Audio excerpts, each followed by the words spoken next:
na yama wache ne yama wakwa ba ebra CTV o my Ghana NKOSUO so anopei etisan mejede se ho ye ene ya woda ene nye kra ene Thursday we no emu nheda nye sa eya na mekra da na ncheda nkoye sa na no why star bi ya asemo ebi so ho ye boko watase pacho ma me na wase ne yama wakwa ba ebra CTV o my Ghana NKOSUO so ba bia hwe ya dopa bia wa ya mamre ne de me pacho wonder mo kire ne wona odakwalebu ne region de keka ho no ye nchen wo mo ya adom ni grace aha me ka adom maka grace aka ho na wate ase se nyame ahumobro to sorry I just one sentence erade me da wase se wo hu me kra mobo ne ye kan ate ase hu bi na nka me nsem fata ya adom bi ntia wate ase enti anopei Stubborn Academy, what bay the NHS, where we say, you ever say who crying? Ye we are now fair, you better say the woman such a no ebesi aquafa. Now say more near more catch you know to Mr. Pepe, a Rihanna Bob Papa, and two piano who are fadia, over to me afa now who uncle show. Obaapa Yaa Titi whitey for short and a payment or Odehyeeba Kofi Essuman the free sabre, Ekosisa Ebebo no do, and some of what Ghana dear a dorsal. By any now here Becky Kawashu maybe where dey yan so we de ka wa bra bo ho dwendwen ho ne ye beboa wa wankasa wa sitena beko yie se oman ba no eno ne ye hwe se ye betimi ama no so wahu kwa befa so a wo be ye wa afam de e de aboa se oman ba pam ane to ade hye yenko ye hye hu kwa no na ye hwe se de wim beko live on CTV Ghana's #1 television OMAN Ghana NKOSUO and media di na oguso a wo hwe e wo ende anopay na enano pe se de ya aka no adwuma ne dɔso tene wi ero fa ha ne ero afa ho but e de so obesan so ba bi sie wo bio enano pe nkra se ma me de ma wa no pe e wo eyedwuma die so endiem no matter how thirsty you are there are some people you should not ask for water because they will tell the whole world that they give it to you and fa ho ani sukoma e de wo aho kire wo so tie enyi ni pa nyina na se okɔ ne ho so wo hia moa enyi ni pa nyina na se wo problem a woni ne share ideas and as our challenges no ne share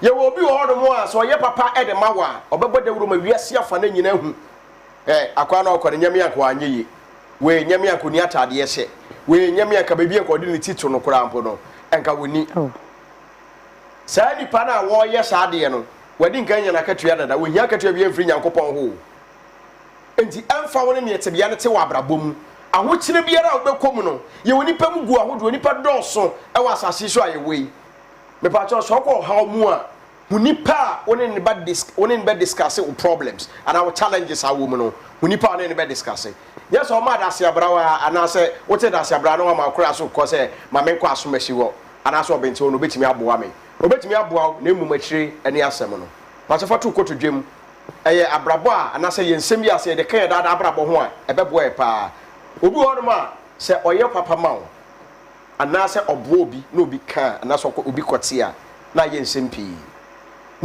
pi etimi mani pa no kra abrabo etimi ye disorganized pa na ye bo na abrabo ye disorganized eti enana pay but you fa mobra na entimi emoye live on CTV Ghana's #1 television my Ghana NKOSUO and jimadi ndi enana pay baby edu no me ye go forward that report no ye fa mre eye nipa people me hwe enana pay ne mo channel so say eye social media handles no so so be kan ye YouTube eye my CTV GH so na Facebook eye my CTV GH but you share link no na like page no fa kan my o messages and no comments awodo no ba ye be kan kan ni na de ama awa na ye wada anopay and ye som o my Ghana me ye ko na ye go godi nkomo ye go forward that report no ye mfamre mo munim sane ye sitie sabre no ayabo se nsuo no eguso a etototo miamia hodo bebre sanso ena ba bi wo so a obekọ no na awia no abo enti se ye sore anapa ayabo mi nhwe wiem ye sanya ka ye weather forecasters ne mu bia de a ene yenko na edaropa yenko ngohwe edaropa de ye de be ma no se zedi enim no nsuo na asase egugu nkakrakra wo miamia bebre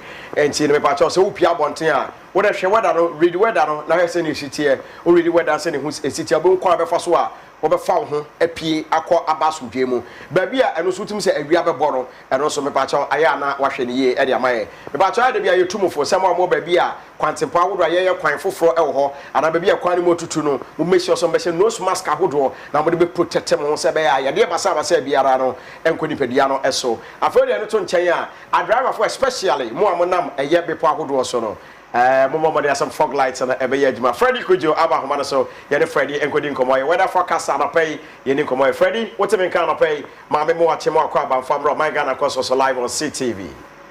Odehyeeba Kofi Essuman no pay Joseph. Freddy say bibia mo ko de Eso adom ti no ya plan but now adom na de cry Fred and anopay me yenko weather no ebe ko sen e weda mu ni nyina anopay me dance match ya isifo nyina nya hwepo nyina anopay de hwe and me say ewu ebe kusu pa e wo ya 1.1 and in some areas within the middle sector and say anopay no ya won from and am airport so from na am ano think akra and it's on the way there. If anything, she with me, a Google, a war, a Pumopa, ye, from my northern council with me, about a far, a poor, so and see, and pay a best, a graphic for echo, a could do one to man on now. I forgive.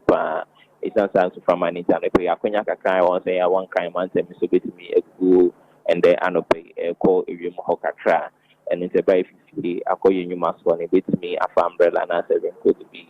And so the way you could be a man on sooner and say to me, I be and man of your motion age and man obey if you know and 24 degrees Celsius.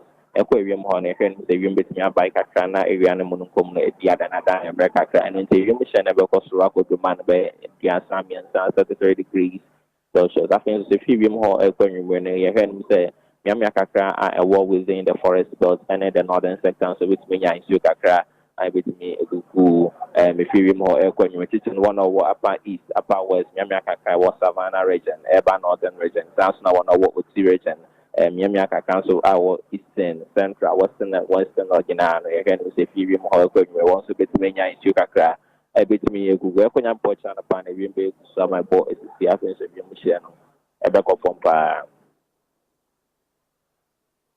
Pay any update what you may why that's a good so and I pay Freddy Kujo weather forecaster from the Ghana Meteorological Agency and I pay na kwakudin come send a weather be see about corner no send you say this year can run or the abroad so what as live on CTV Ghana's #1 television why Ghana KOSUO the Jumedi anything baby I do Obaapa Yaa Titi I crowd out the can pay what the bread when now pay me but you catch you say and now pay so you Ghana near be a citizen men yes spectator keke buana OMAN no etimi fa na to mapam famfra sansa aban eyemenu mi no ye mfa nse do te akonya so nko emenu mi no ye afam de na OMAN etimi fa na to mapam famfra baby e do no campaign Obaapa Yaa Titi OYT for short or the campaign e de brewo ene anopay share link no na fama ye Facebook page near my CTV G8 and on YouTube and also my CTV and also on sabe kan ye e wo hono ene anopay Obaapa and anopay campaign Ghana from people me share ni o mutie ye no omotie ensama and anopay what they bring Medasi na yebehwe ensembe samienu ewo dwumadie no eso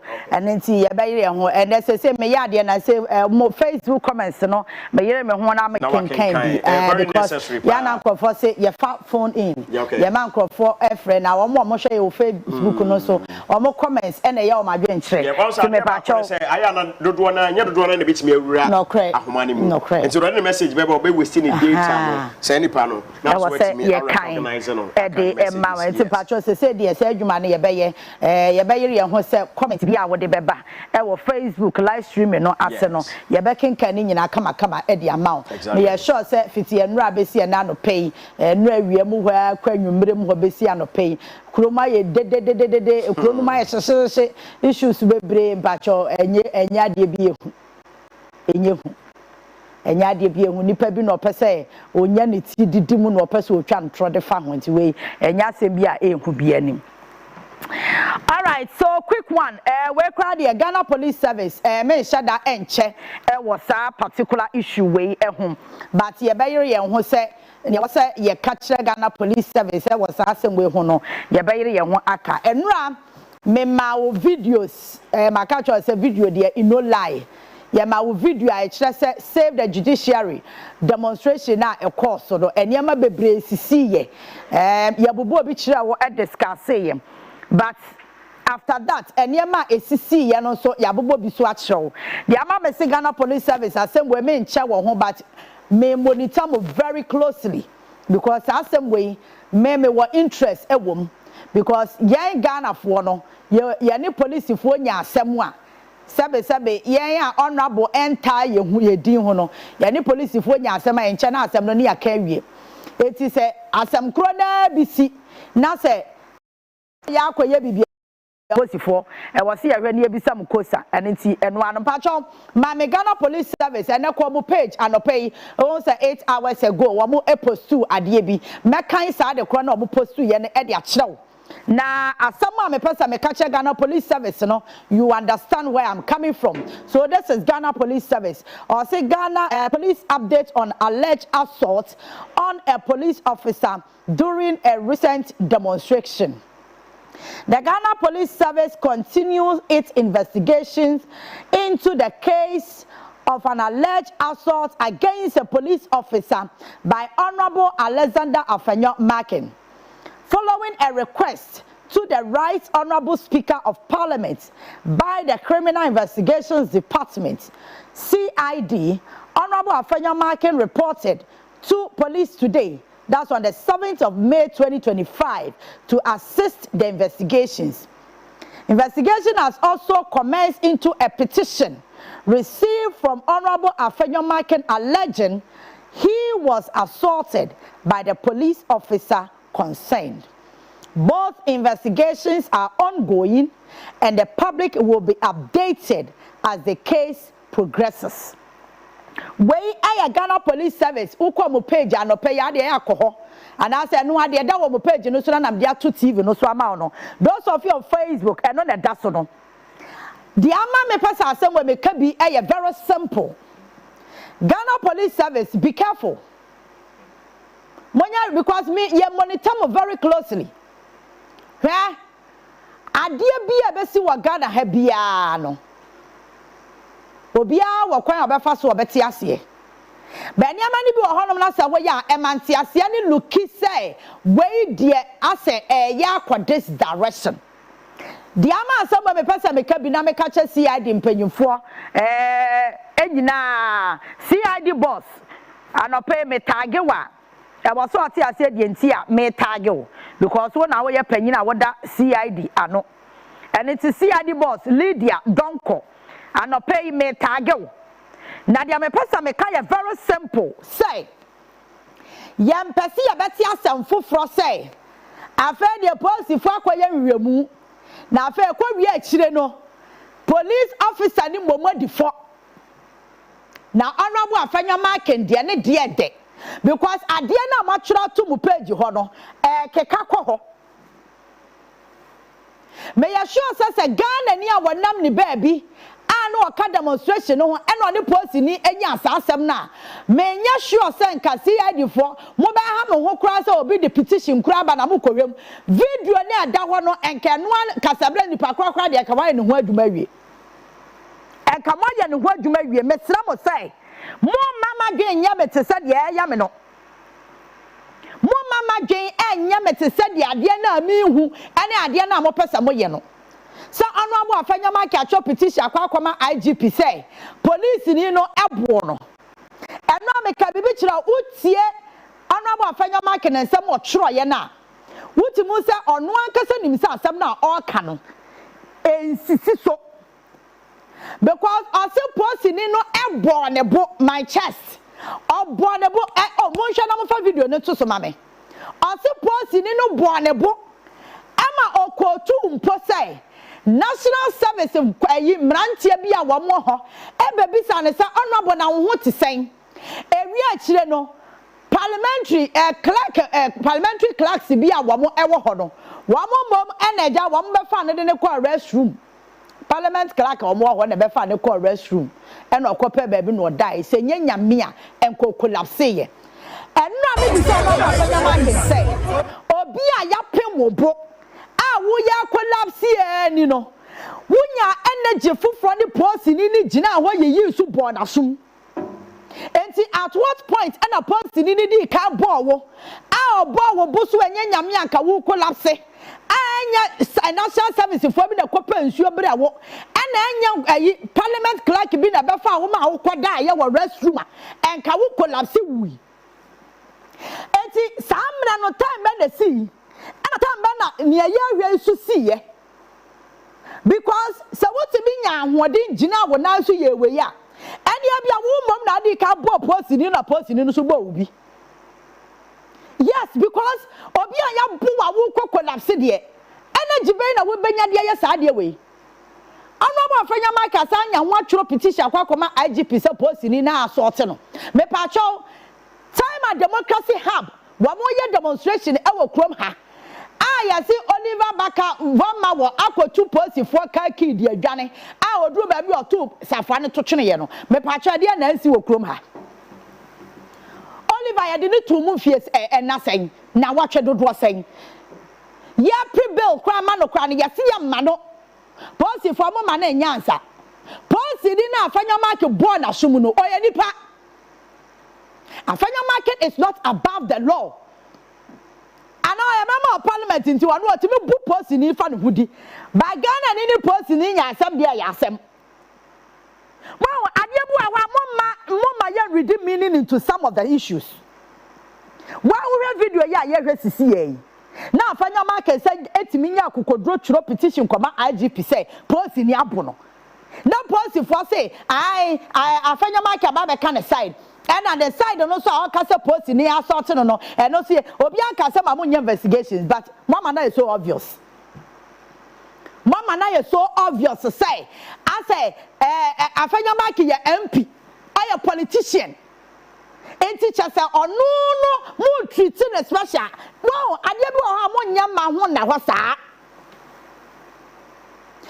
ordinary Ghanaians saa word na ya mo use ma yen Ghana for me me ordinary Ghanaian me ntimi me nyintu but saa word na ya mo use ma citizens of this country say ordinary Ghanaian say Ghana ni bia onya politician a onam ne ba bi no ni post ni eye say ya me say police service say e ka saa de we ya hunti nka be koso etika ni pakwan ki anche no etika ni pakwa samre ondam ana enti Afanya market ye politician ti eya MP ti onu watimi abu post ni no wi watimi asenya nwode kwa ba be kase post ni na abo me abra video no de ba ye nyina ye hu so post ni de ne saka no onu mom na bo post ni na so simply because post ni ne ye na djuma wo we ba bi Afanya market ngiran ene ni pa egu na chi enye wo mu nyina na waso wo mu wuram post ni ne ade barricade si wo se be ya wo no sa wo nko na waso wuram abese nko na ade na mu afaso wo bo post ni na sum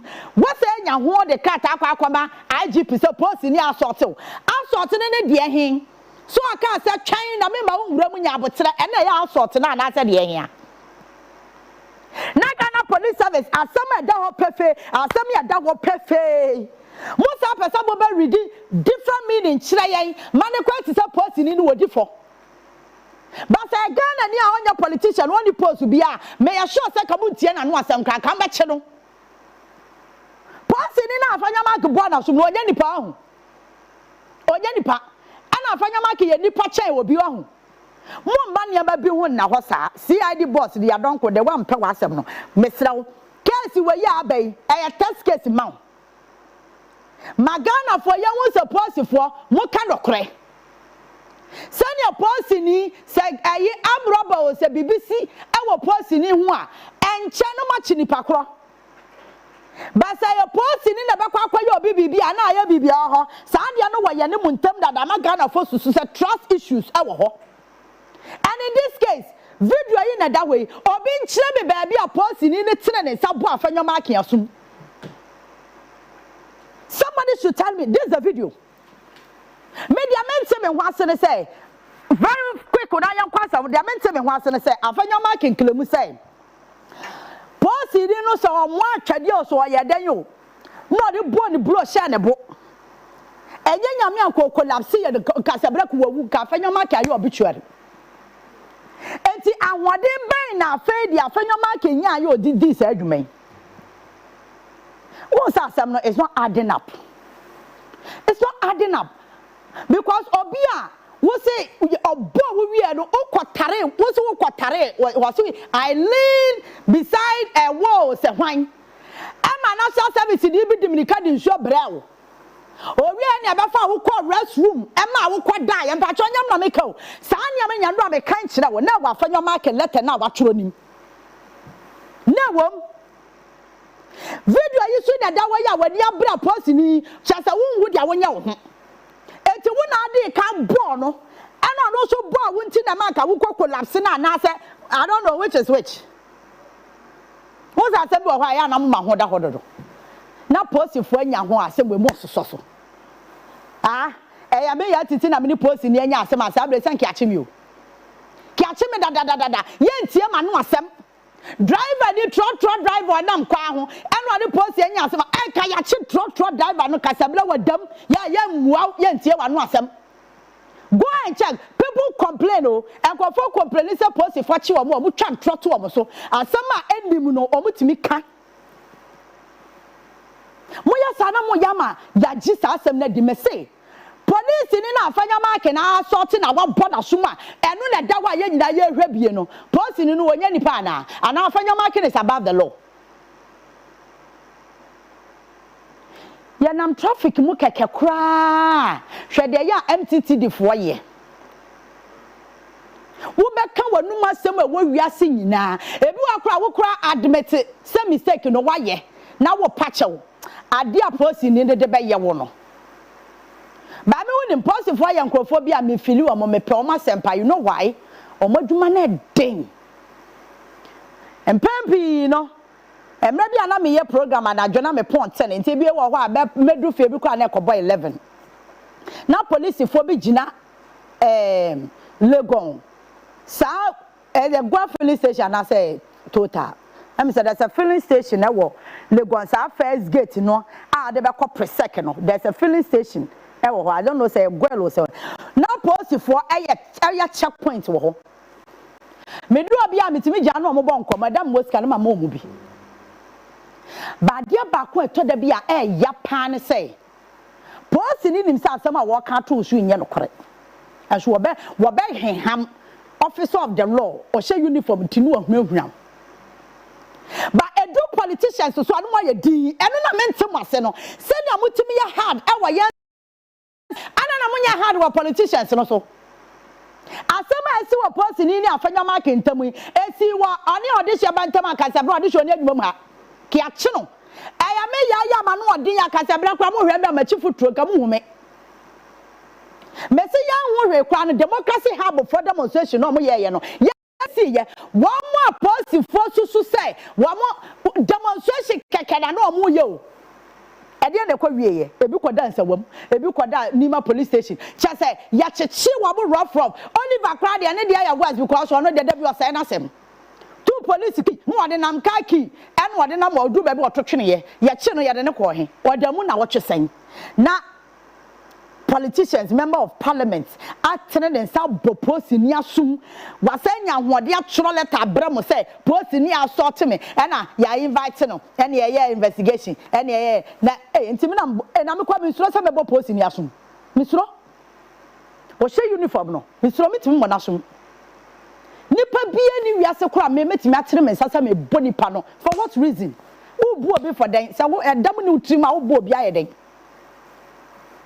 ubo bia ye den na ade ye da hoi mo ba sam so asem no so me koye bibie ho okay maka cho se me asem we me we interest wom policy ni na afanya market board asom no oye nipa afanya market is not about the law baby a mo pesa mo di asem ne nante fa no ye trezi asem no nante no mo ma ye se budu nkwanta no so a mo be mane muni ma mo nkwaten me kwaye di machi ye du nkwanta no so na mo mane se cream asem besi wo ha ye nyina ye de anu batum yedi anu betu because Ghana ni fun post ni na mra ye adwuma politician no so fun post ni amamra ni ye adwuma onye ni panche obi a very simple na yankwa nra me won say asem bi ahyase a ekoso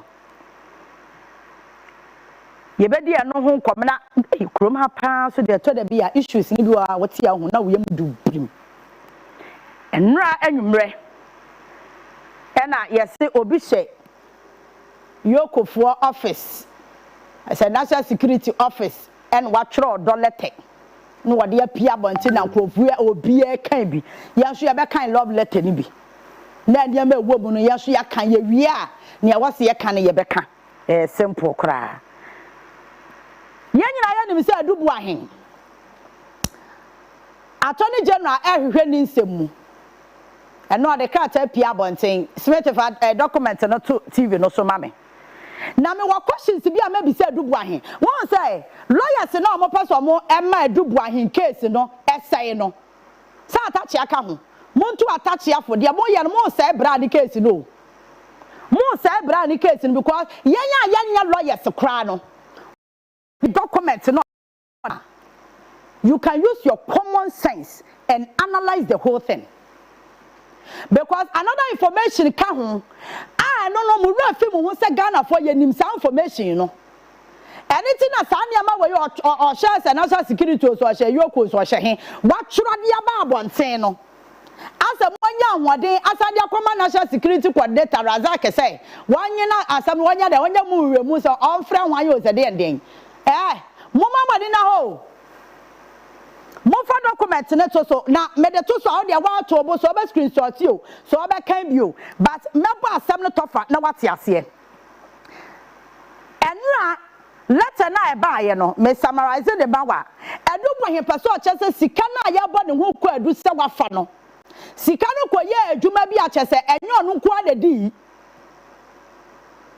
pa de o kan chese sika no wadi bi be enyo no nko a di ye etitie na sam o tworo ye wachoka ta de aba say sika no obebu nkunta amiya hu ba bia sika no ebi koye enti expenditure ne de di kan nie o say 9,537,000 Ghana cedis echo ISC Holdings as part payment for specialized cyber and electronic surveillance system owie ya en was say 6,900,000 disbursed to personnel and operations supporting national stability and counter-terrorism efforts.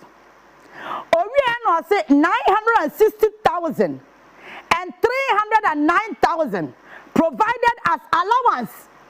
A Hana Crawford started our raising issues.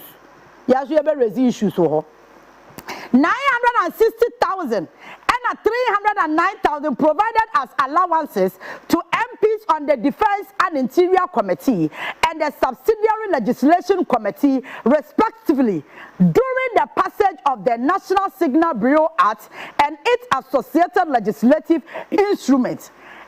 8.3 million reportedly allocated to an opposition party for procuring communication equipment to support election results collation. Oh my goodness.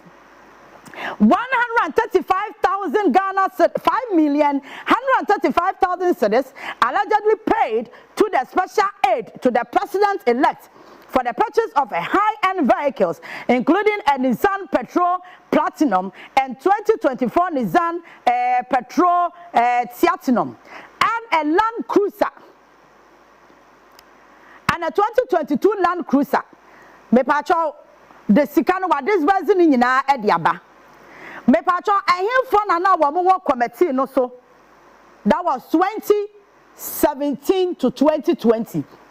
Me kan enu wi a me be ma act na kasa na maka si asem so mo hu say Ghana hu Nkrofo the pen bokro no wo mu wi a no ma be yete say we say wo mu nim nyansa che dipa bia Nkrofo no mo eda committee no so enie members of the Ghana Parliament Select Committee on Defense and Interior between 2017 and 2020 Chairman Honorable George Kofi Essuman MP for Amenfi Central says oni hobiem Vice Chairman Ernest Kofi Yaka MP for New Edubiase.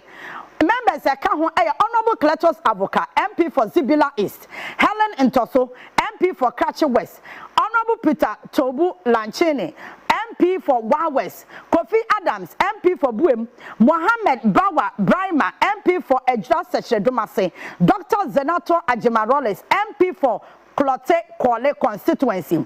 Ranking member James Agaga MP for Bulsa North.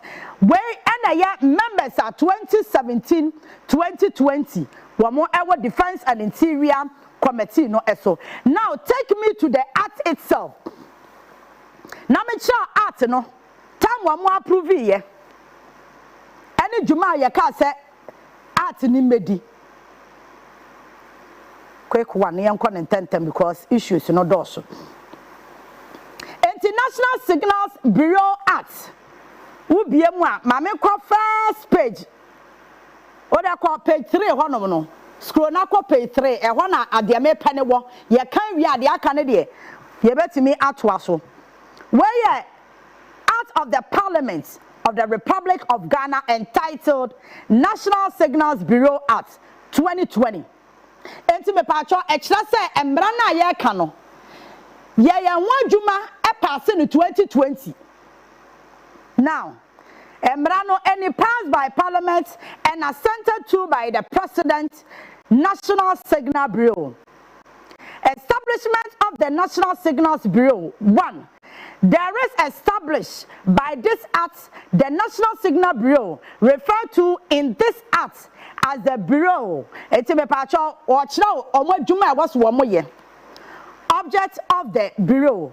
The object of the Bureau is to provide an integrated signals system for the national security and intelligence agency for the purpose of the security of the state and protecting and preserving the unity and the stability of the state. Ejuma poti ayedema National Signal Bureau enono. Mebacho among functions of the Bureau and to achieve the object under Section 2. The Bureau shall monitor, collect, analyze, retain, and disseminate in the secure manner information and intelligence from cyberspace, electronic media, electromagnetic signals, and other emissions and any equipment producing such signals to counter threats to security or national well-being, prevent the commission of a serious offense, or deter the commission of or establish and maintain a nationwide information and combination of connectivity, networking, encryption, and any other security measure to facilitate secure intelligence sharing among security and intelligence stakeholders. National Signal Bureau, wamajuma no wamoye na very simple. The last time I chum very much on the book chirechire mu, eme ye wajuma no wamoye. Wamoboa ema network chese ye de monitor ye security system e Ghana no wamajuma ye de ma wamse wamonye no no. Mama enipa no amoda sa committee no so. Now tie assuming but not admitting, say, committee na a defense and interior committee na what parliament no. Sikana edubuahe kan wasem say, wamo ede koye no to pass that bill no.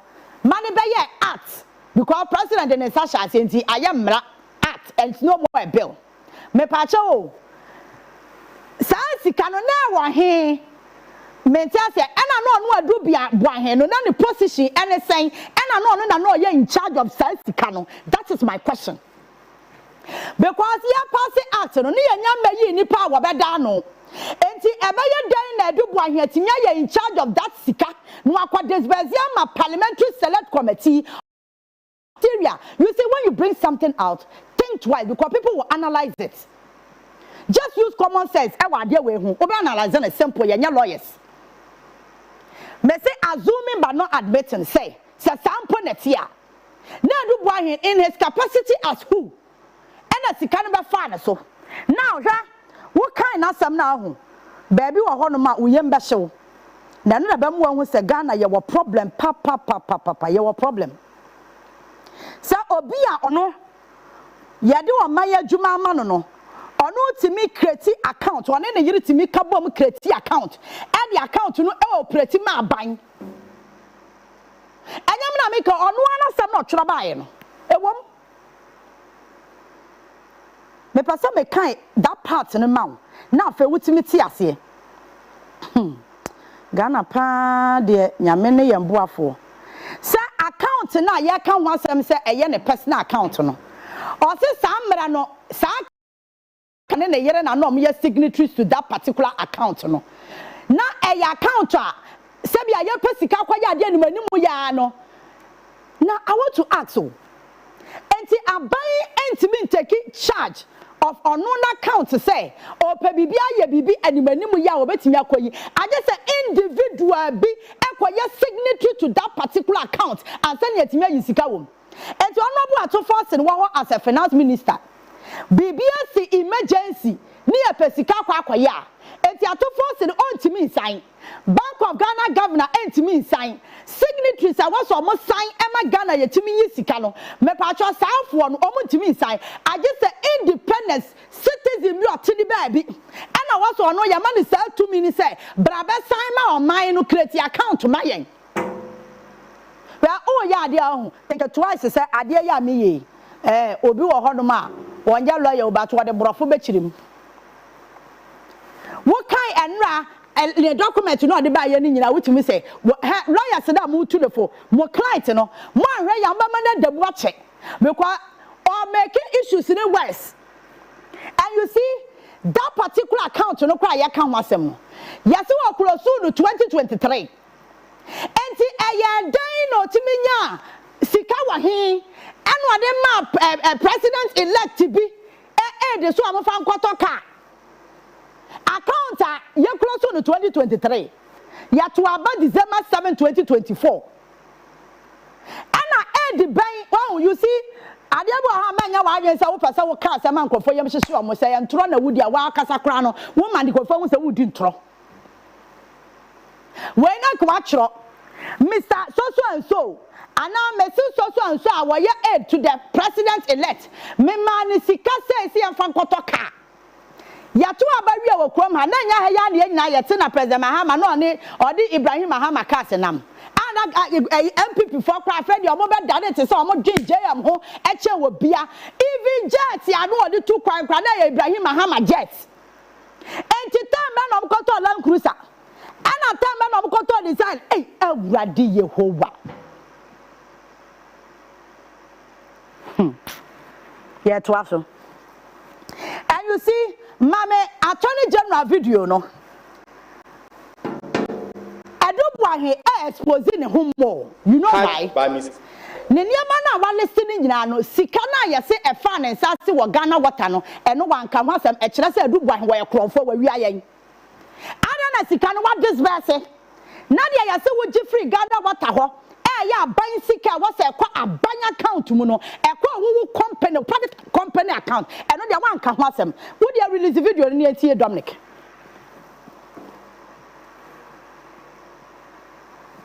Young quantum so release the video no NTA Attorney General Asemo Kai. I wish to let it be known that the delay in filing charges came about because our diligent investigation team came across yet another scheme hatched by Mr. Odehyeeba, this time involving Ghana Water Company Limited. This criminal enterprise involved the purported provision of secured internet services to Ghana Water Company Limited by the erstwhile Bureau of National Communications, now National Signals Bureau. The contract document showed that Ghana Water was to pay BNC, that is the national BNC, the sum of 650,000 Ghana cedis every 2 weeks for secured internet services from BNC, that is the Bureau of National Communications. However, for purposes of the payment, Odehyeeba provided the account details of his company, BNC Communications Bureau Limited, to Ghana Water, which religiously paid for the internet services. In other words, every 2 weeks when 650,000 Ghana cedis of money from Ghana Water left the bank accounts of Ghana Water. Instead of going to the National Signals Bureau account, it went to the account of a company known as Bureau of National Communications, owned by Odehyeeba and his wife. Okay? And then they did what they wanted to do with the money. So for every month, Ghana Water paid 1.3 million Ghana cedis to Odehyeeba and his company in exchange for internet services provided by the government.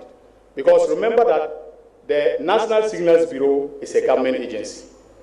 Now come to think of it, that the government agency is providing secured internet services to Ghana Water Limited, a limited liability company solely owned by the same government. And Ghana Water is spending money that they do not have, okay, to pay for internet services at that. So the American business said do buy say sikana and also na ya ban sika. Services are not provided by Ghana Water Company Limited no.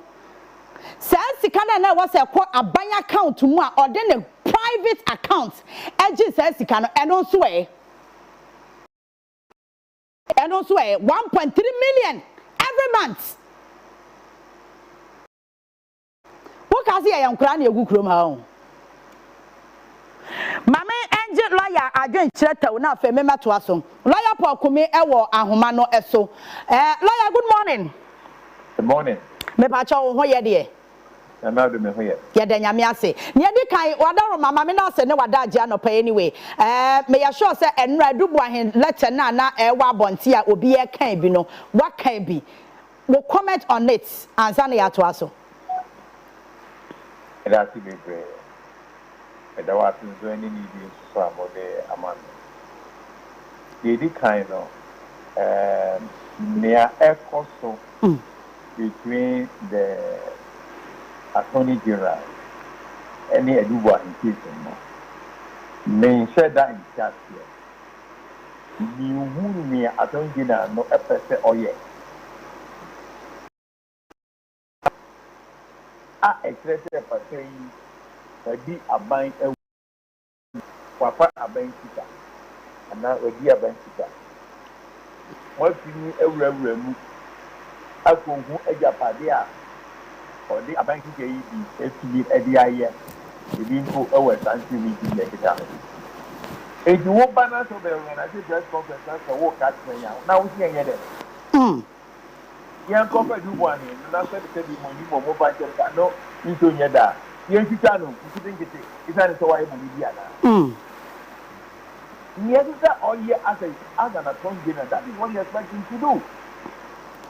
You, as a lawyer, you can get conviction in the court. Okay. In the court of public opinion. Mm-hmm. And you know who organizes press conferences? All these things are not necessary for us. And say, Odipano, Ghana. Ghana, where we are, if you want one, you better be a paper and do, and you are just Ghana to the one. And Japadia, or this large Ghana where we are, right? You better be at the end, so Naya Tong, and Naya, the Abayah, you can know our panel or the Dia program on it. Your name is Asemuno. What Yaku? The president of the DSS or not trying to abandon. Those are the things that I say, yes. And there must be things which you have a certain level of confidentiality. Young here who need what the American Matthias, your lawyer. Not a convert, a do one in his own intelligence, and not winning, and you have to be a say no. Why not just okay? Make sure that you have common national security at your head. Now, national security for whatever reason, you put about the swab on. What exactly are they telling them? What is time for making the best for? Now, because a do one, I tell Mosaic, be for any view. Then we are discussing anyway. Oh, Sarah. Okay. Thank you. I heard about this and I said, why not there's a guy who question in some, I don't know, behind the things though. Yeah. I will keep it confidentiality to the discussion, you know. And the person for your operation, so and so. Now, your master for 400,000 Ghana cedis, let us see. So we decide to pay their money. Now, why in the way that you can look a question in some? A question in some. If you brought them for community, for community, can question in some. Yes, for community. As soon as you say, or the say at the amount, na say sika na say nka wo bi yes yes ba wo or this say sika no man no see o yes sika no e na ba ni say na wo so wo give sika no because signal bureau and TV mount sika no so na make na Matthias here be a study for because o there be o ni o woni say e bi a me carry akasem keke o man ka say fa dey buy therefore asemasi we ana onu so eya adwuma Jubilee house no ka kire me say impanyimfo e wo Jubilee house no aka kire kapeya owo ayi signal bureau say on for sika no for man e do dey sika dey brem no na me no say impanyimfo yi so aye den eni mu bi yeah it you never go amu how the corruption was operating say enya ono adwuma hen nkwa na oye dia oye no because I do want to catch that say.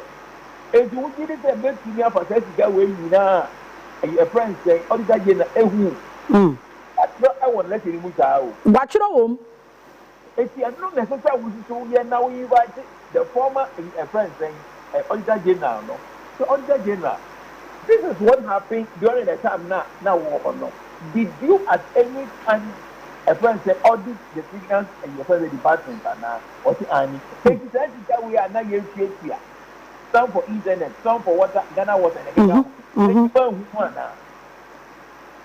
so one particular issue everything I'm here with the rods are underneath it involve many people not your senior again as a friend said as for that corruption activities there over no na mo sọ̀rọ̀ abi jina radio so ni TV so wa kata sa ye na say the lawyer and so through some advice and everything na for toilet be at the national security power so say they about figure what kind of darling thing is this what do these people take us for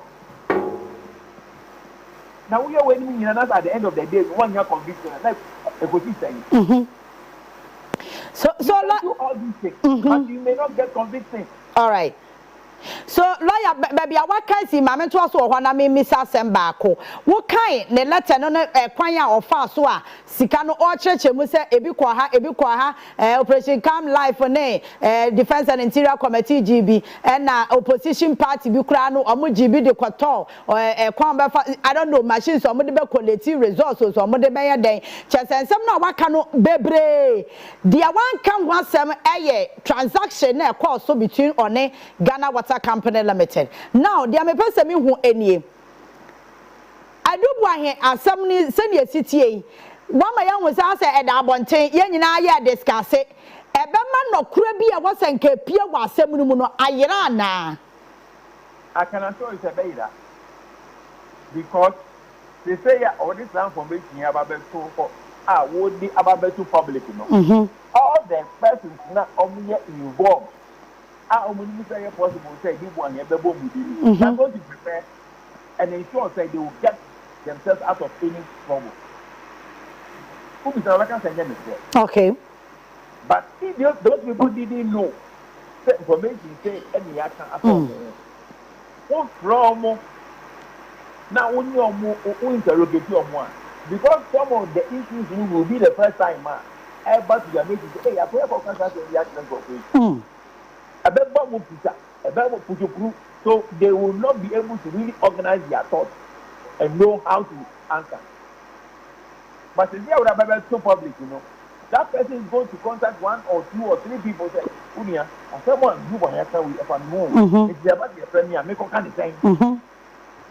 So those people will also, if they are criminally minded, tell him how he should talk and to get himself out of trouble. So at the end of the day, if you now come and say, somebody was carrying I am wrong because all the people are denying that there was any such money given to them. If you won't say the corruption attempt that your person is what by this unnecessary press releases and publications or putting in public things that are supposed to be confidential just between the client, the lawyer, and the institutions, What do you have to so you have to see this out there. What is the purpose of putting these things in public? Okay,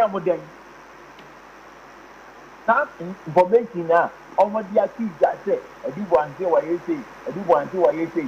And now what you talk about, everyone here see down, everyone here say, oh no, yeah, company beer, and your friends say, signal zero, you know, I have pet. You got a now I throw me the couple two, only me in a year. What can I say? And what's the other day? Yeah, you for, yeah, of course. They don't have about 2. Yeah, mom, 10 years and I life imprisonment. What are you telling us? What is the purpose of all these needless press conferences? Who is first one? If I always say no, I didn't even like the way you were handling it. If you look at the decide, he was even suing you for defamation. Yeah. What am I gonna say? Sure. Then you come for the second round. Out there again. So that I can't just get it. I can't just get it. Is that how is that what he's going to do? Okay. Lawyer, ma menti we ya se kakra. Asem bi e wo court. Na asem no fa no bi so wa abonten a. Ensusanso oban na de ba asem na e wo court no so. In the first place, you know, asem bi e wo court a. And then you discuss it that no. I will give you a man a subjudice. Okay. If you look at the subjudice, whichever pronunciation they give to it. But once I send about the court, you know, you come, I profess the court in the boat seminar. Court in the boat seminar, you know, and I say, oh, I think one and yen and answer, what I wish I can want. And now say, the answer, which is near Amata, I think one, I put a condition, not Amma, but so Abayina and saying, rock and no one said. Number one, that seven years before the court, you don't have to comment on it. Okay. And no lawyer, what kind?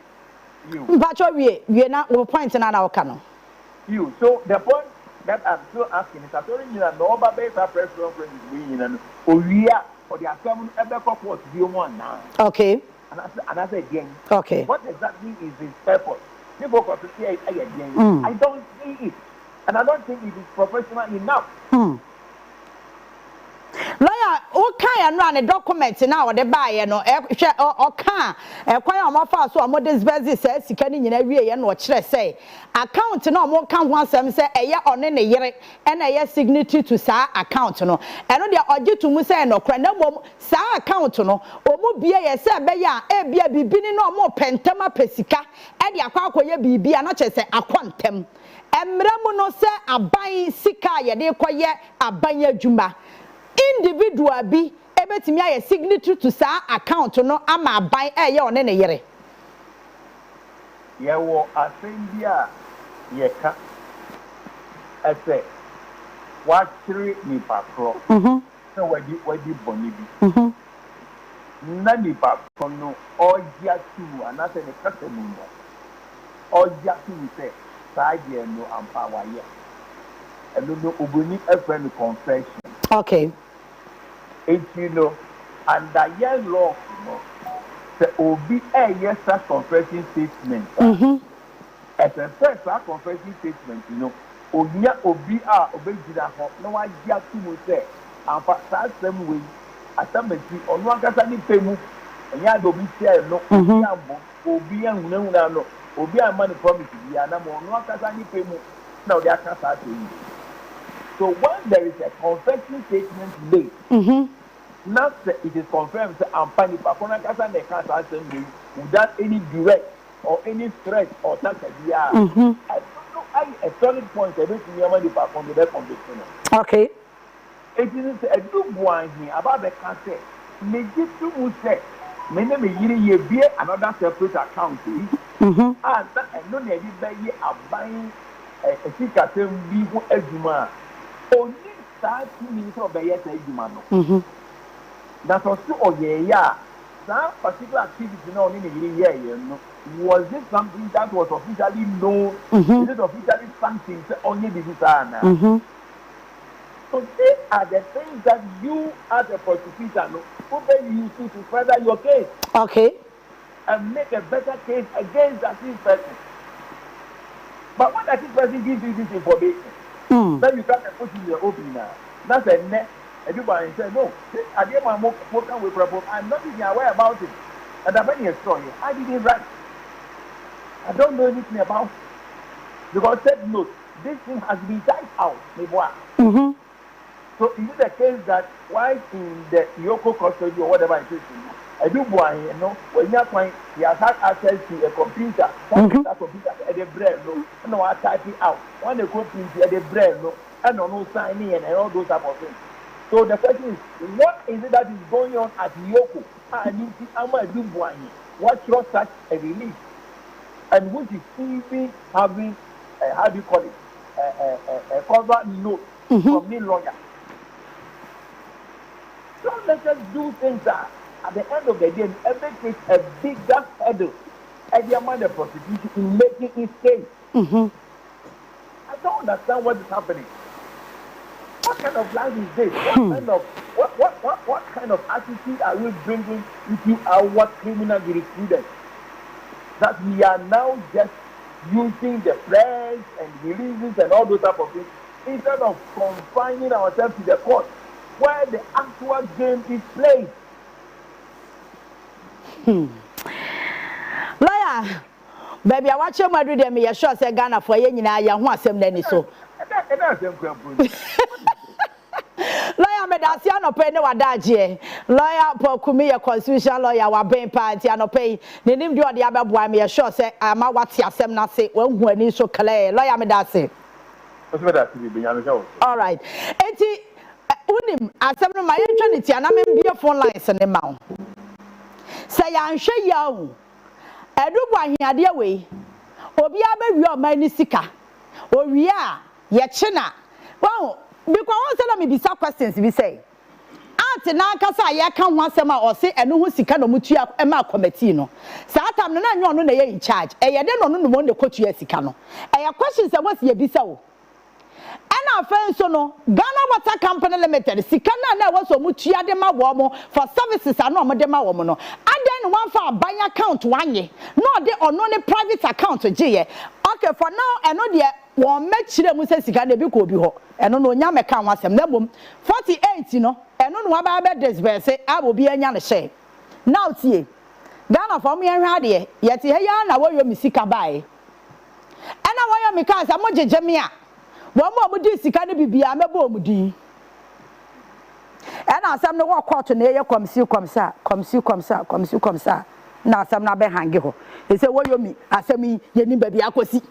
Obi am update ye biem se sika na he ne watua se ne property esizi ye no na ne value ya he.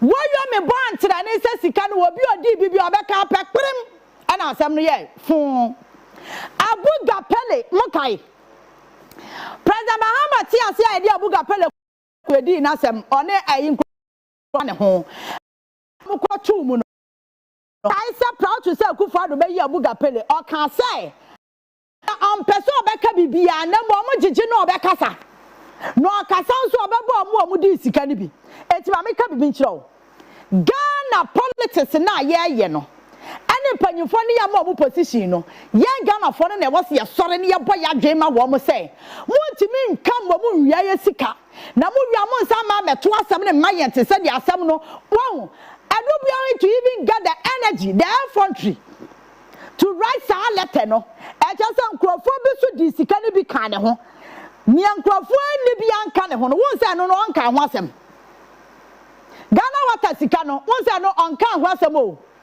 bye ko no de a osusu say no no e bi asuma say obenten obi hu wom obi so di bi no e no de na no den no waka no asem kirachirem Ghana your problem na hwe no careful say anya careful de asem beba obi timi hwe nyamiam de pen awie sika dodo a ente say obi wi abanche ne bode ya de ne du kwato anasam no ye ni be say 1 week wo ho asam ne ya kawie ne ebu anfa no wakodem but ya ne pen wi ano ya say anu da evidence and one ya de asam ne ben wan na asam na oh God of mercy nyame hu ye nyina mobo na se ya na ye se ye be kode ya ye be che wo kwa mu pa na kanya sa obi a wono abo manya bro ti sei wo say nya ahoden da yo e tworo lete Letter now what you know so odo common sense to one. There are so many loopholes, there are so many questions. Eh, what's a nipa bisa? Hey, audio 0302 771593. Good morning. Good morning, Honorable Mami Titi Kofi. Yes, sir. Pacho, Odini baby, I frame me free. Pacho, from a bright and make us a free abuso. Pacho, Mami Tio. None of a Yami NKOSUO am born by no shroud if you my power yet at the war, my Ghana. Do no pa, baby, I you, some can na at was to Trudeau. Che, Usha Papaya, where we are Ghanese car out there, sit down. I ne onoka say chone numa sem say ono wadani no finance minister onoka say sika no o chebi edima MPP for MPs e wo parliament e kwebe no wo a otimi che sika ni bi edima MPP for enti we dey e be sra attorney general eni meni mi ya ye mbomode an say sika no e da sika no e bi da so wo ye jiji sa sika ni na because ono numa ka say sika no before be MPs na wo parliament o she afenyo market muni na kan eji set kan bi she enu na she insempa SNC John Dramani mama ebe ka kire Ghana for nyoma wetimi aye edi aboa se economy no ebe gina ena me no ka sai dollar 13 cedi ya ti petrol so a petrol 12 cedi per liter.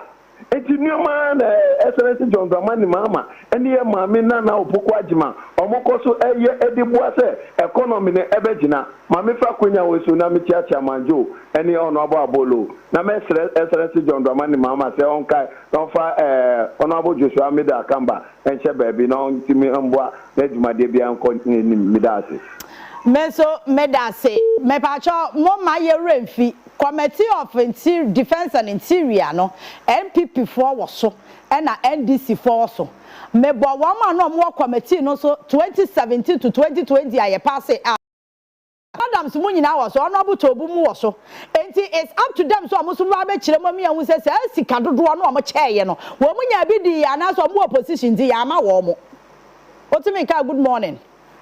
Fine morning, Yaa Titi. Yes sir. Na ho ye de nyame adom mini abam timi fra ma kafra we had ye kosuna time MPP for mo ajun so mo nko ali nipa e wo Ghana ha ye friend me free Medina nti aso na kasimo mo ndi ya mitwa eniema e wo kanta ya eniema de bi ya umutu ni me dollar e gba fom no ya ye bi ubutwa ni bra nko ha wo yo ho hwia enye yi nti siam aban ma ni nko ho ni to wura ni pa no se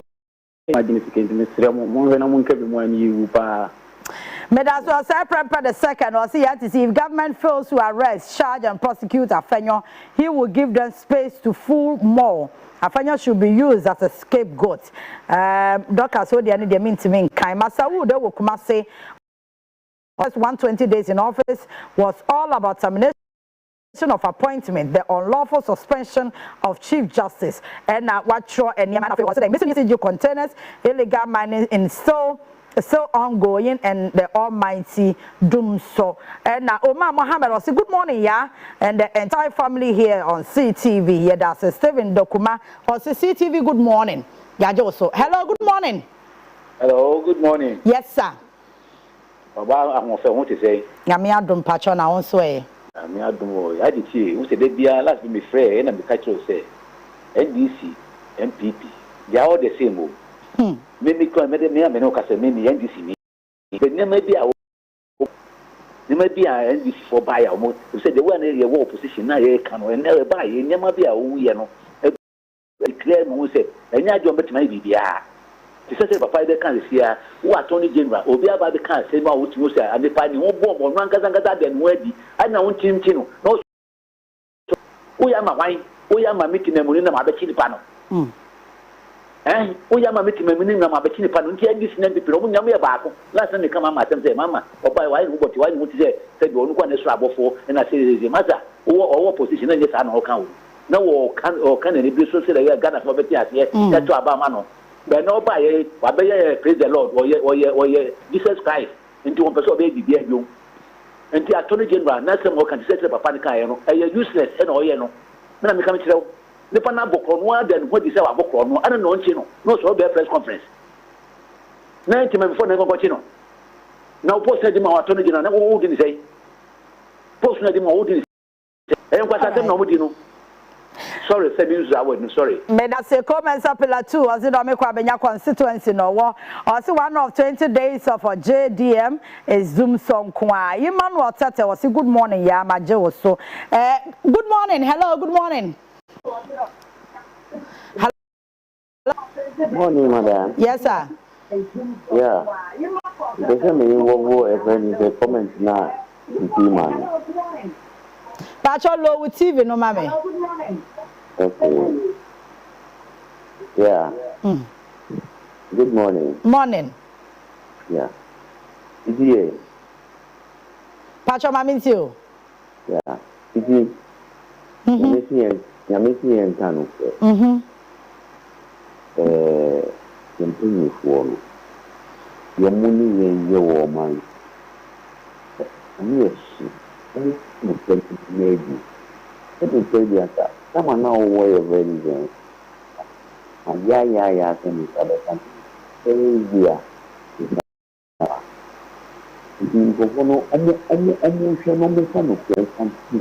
We are everything we confess our family and we keep on our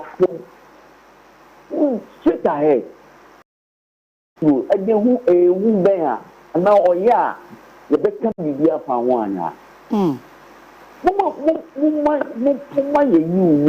oh man, because yes, Titi and Kata, and you see your worry, she was saying, what's our band with you in the room. Yes, I first, we a woman who say, if you are the you have anything, your pounds and his popular, that you your child. We don't know much on but why? Then link here. That the Bia, the Mukoya, Dinkia, for my what the Padia be greater in which here. Here in your comedy. All right. Medase, Medase. Ebenezer, where the audition I out in Bundini, Ebenezer, able to announce mucho. Mokto. Makto. Yeah, Ebenezer Macto was a good morning. Yeah, in fact, NDC governments are not serious. How a Dubois case is going show clearly that he has started bribing the case holders, and I can surely say that this case will end nowhere.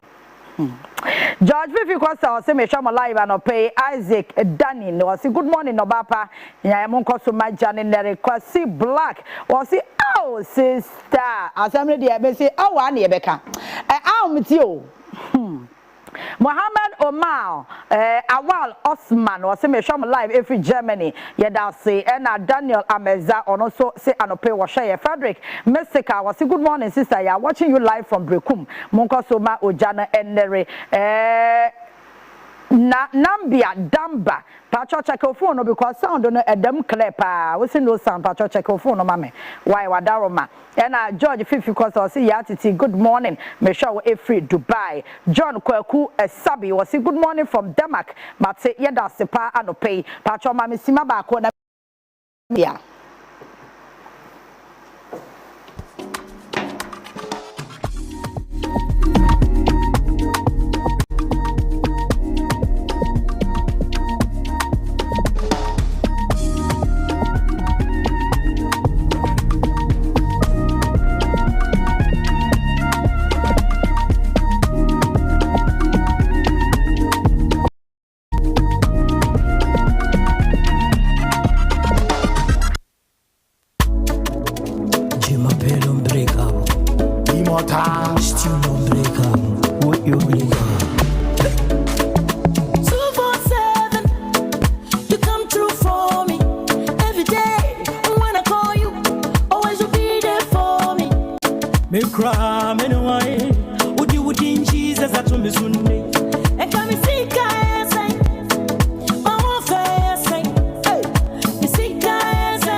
Hello, hardworking traders of Ghana. I've got terrific news for you. If you have goods to sell in a store, shop, market, or online, call Beautiful Betty or Handsome Kojo Asari on 0245 929 220. That's 0245 929 220, and we will help you sell faster to more customers. Customer. See and hear the adverts on CTV, Ghana's #1, and buy at good prices. CTV and all our radio networks across Ghana is helping traders connect to customers here, there, and everywhere. To sell your goods to more customers, call Beautiful Betty or Handsome Kojo on 0245 929 220. That's 0245 929 220. Class Media Group. We help traders sell to more customers.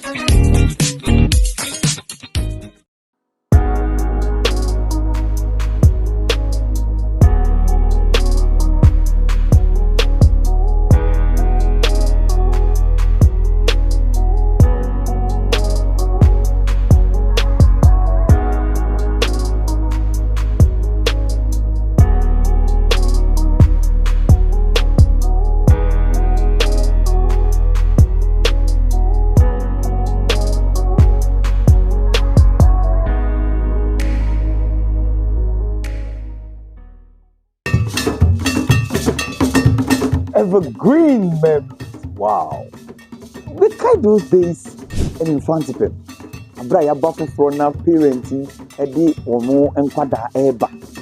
Ijina wan kona na me put am for say. Na ebe but anche. We bonded as colleagues at the dining hall, the dormitories, classrooms. It's just say, ni na kan ye bomo prekope. But the question is, and na bomo bebe omo gina we. Hey, na squad you are here. Oh, sir. Hey, asemo. Oda ka jan say point be ma no alewa. What the alewa da? Onti ni din poda. Wanti alewa da. Alewa ye dey. What's it? Oye Jenzi ana. Oye Jenzi o. Oni ade. Oni. Oye Jenzi. Ofani so oye Jenzi. Oni ma lawo. Alewa to fe. Udi sa no oni mo. No, ka tira ma so aye. Ewurade ye ko ha. Na me de me we sa. Ofani oye Jenzi ampa. Robert oye Jenzi. Ewurade ye ho. Oni mo aye ko. Wona ma na ka tira ma twetwe ha. Mama ana na poki so e. Poki oni bi da. What the pocky da? Oni ma de koro. Ah. Different pocky. Ofani, onim pocky. Dabi. Wa go ya kra. O ya we Jenzi. We mu na mo di pizza ni ade no. Na wo pocky aya blog pa na o de wuni. Fear. Esa kra o say, wuti me kan to no ha. Na wa twene kakra. Bo so ye ne kakra sa. Yeah, all days and the name one day and to Sunday. Na the name my year nyanya papa. Ice cream be hot man, na duashim. I duashim. Robert one Jolly juice da. Jolly juice. And one me da. Say no 90s. Na asane. O asana dey say o market and there one no say and there so call market. But pork ni alewa. And agency 90s in dia kubetofi na gumu anya de ya condense say no ono ndi bi da once near the diashem ana ba ku bia na ye twi no wo ai na de katike ka boso me wa class 5 na me classmate no to na chin table ase na ye ba school teacher kira de no na ye to kubetofi wo table na ase ye wurade me so na me sister penny to alewa tofe no na alewa tofe me na me nto enti won say egu asara na makoyi ba ko na me na de ato botom enti me se botom e wo na makakakra o se akofi alewa na ba kwa yira ho na yi me se nyame ya ubi wonu ma na expose Anya wonu so na akoko. Na de ya den wonu ye akoko. Alewa be expose usisi ya. Ya delisi no say e de ne wo ba no pay. Me da say, ye be fa ye Democrat na ne pese de atraso na no pay. Ye fa Daily Graphic Democrat na sama waka nyina ne say, His Excellency John Dramani Mahama ne picture wa had mo. Na ne 120 days social contract now. and they wabomadian fulfill a moon 72%. That's almost say or year we are no because almost 19 where we 19 two so aka krabi no we na is a krabi and aka whatever can let us say tiasia pama no man Ghana koye say ever to me die man the man na so ba ade we no be ye no His Excellency John Dramani Mahama edu say ayo ya endra day no juro mamu ni nyina na mu ede sansem no etu dwa e wa hadum afem na sebedwafo na wo mu chem say odo ensuo no amanfo bi amadwen sɛ wo mo pese wo ankrochi nsase e wo hodom no enti wo mo sɛ animanim ya abantu anamon na wo mo pese wo ankrochi eye odo river no wo mo de ase bepam wo mu nyina na ye de won ebefiri wo no a ɛho nsɛm e wo hadom saa so na ye Daily Graphic Democrat akorona no wono so ekasa efa eye His Excellency John Dramani Mahama the 21 days in office social contractor one your mind e wono ehun sem e wa hanamo afa ye fi ona ye fa ye Ghanaian Times ene de ase ni nyina ya ka sem ba e di Ghanaian Times Democrat no eno so wa ha eno so wan na e ka say Dr. Abu Sakara Foster so kai no eh wa sha ho na wono so e na waka ni na afa ye 120 days no social contract no ehun sem wono so aka sansem no e wa hanamo afa wo to aso a what them say the Bank of Ghana gold reserves no ya increase pa masisi akota to 1.37 tons and also e wa hanamo owura kwabra minta kando enie was Ghana demonstrate global leadership in immunization and also some e wa hanamo and they offer a Ghanaian Times Democrat na ubenya bebre akenkan ewo mu ene anopay and then say bebre wo ho na ye bedi nkomo pa na oto aso a ene nsemoni page no and then some wa anie was say crop ya sante kotoko hene was say wo momode sa sante mampon ohina sam no kwakura no wo mo hwe se na baako aduanan no wo mo hwe within 40 days no mo hwe no mo pede krabia e wo ha no mo sa so e na asema kwa say enibo mako a wo mo so o mo ye galam say yes ya che won e wo western region China for ka Ghana for ka China for minu na Ghana for makoma nkono a sabre ni ya che won hwe a police for no wo mo ye aduma na sa peman and also emrante ba kwa wo mo go wi aka no Hyundai Santa Fe ya sa peman ya wo mo so police for akwa che won a and also enya asem keto a ende o fa Ghanaian Times Democrat na wo mo de aba betum e wo hadom nti oba ene daily no ensema wodo a wo de ba ye no eni. All right. Mame fa we entwamuta wansa na ya ba on se Mother's Day ba. Yes. Mother's Day ba na ye nyina aja meme mame ni hobie mu nti no. Mefa ye mame ba ko na fe. Me de na ye mame na me de na si. Ba Mother's Day ni du a ese e chirodo. E chirodo. Na we na me pese ye nyina ye boa. Okay. YKK Charity Foundation. Ye die ma. Yeah, nua. Dr. Evans Kofi Kwafu. Pacho ai. Opani na amiri bi yede ne betena ha. No mo ne surgery ama akola bi no. Me pacho nyame ya adom so okwa akoye donation e wo konfa noche. Pacho we de nka menya, we de mo cham sima na mefa ka ho asem kakra. Me wi am the details and number ka ho. Na wo mo bi a me so fa ka ho.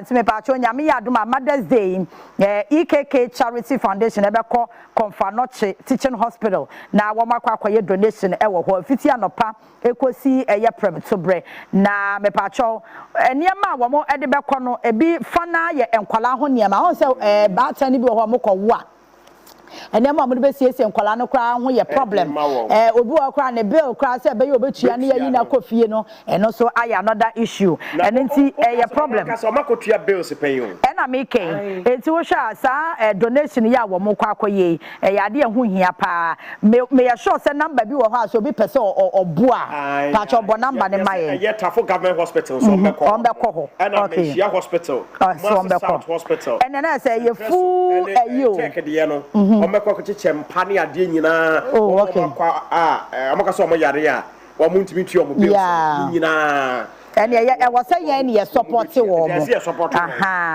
very important to pay say support wo ndi e ko support wo de ya ne no ane say wo be 05351011 to bo na number na wo boy me mo na number na wo bo na ko here za ade wanka semento and ne tobo na number na wo bon misra wa support wo EKK charity foundation mesra mo support wo mo maye na yare ya so yare pass obi ka so be boa de den pa jana so friend 0535 10 1110 0535 10 1110 na wa fro na so koboa won na odi yonko da no da o de kakra bia 10 cities 20 cities 100 cities 1000 Ghana ye nyina yankekansie ni na yemfa emwa wo mo se be ya donation na mo koye no nipa dodo na benya so emfa so very very important so edrusa abre ya etimi abeka se me besere wade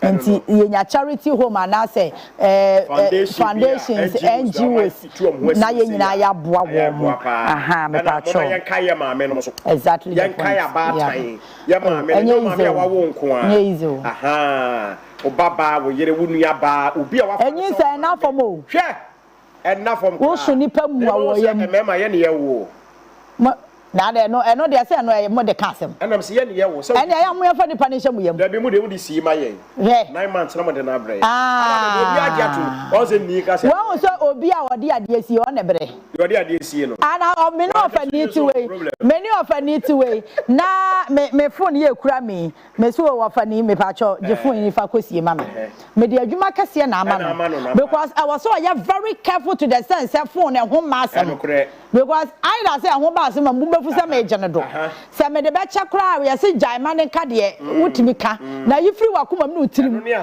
no ne asem no enti eno de e fa sie no e ya adwuma kase kura chen se wo na ade bre no what you say man pike atafu nye nyame ene de amba me ahia ene de yehia ene se Robert is wo hu alewada o so hu bi da ena oni poki shoda ondi poki da pike nti na me person bisa pike no what the poki da na uni ma de kro minima I don't know okay no kwende okay uni poki da bi na alewe dey I don't know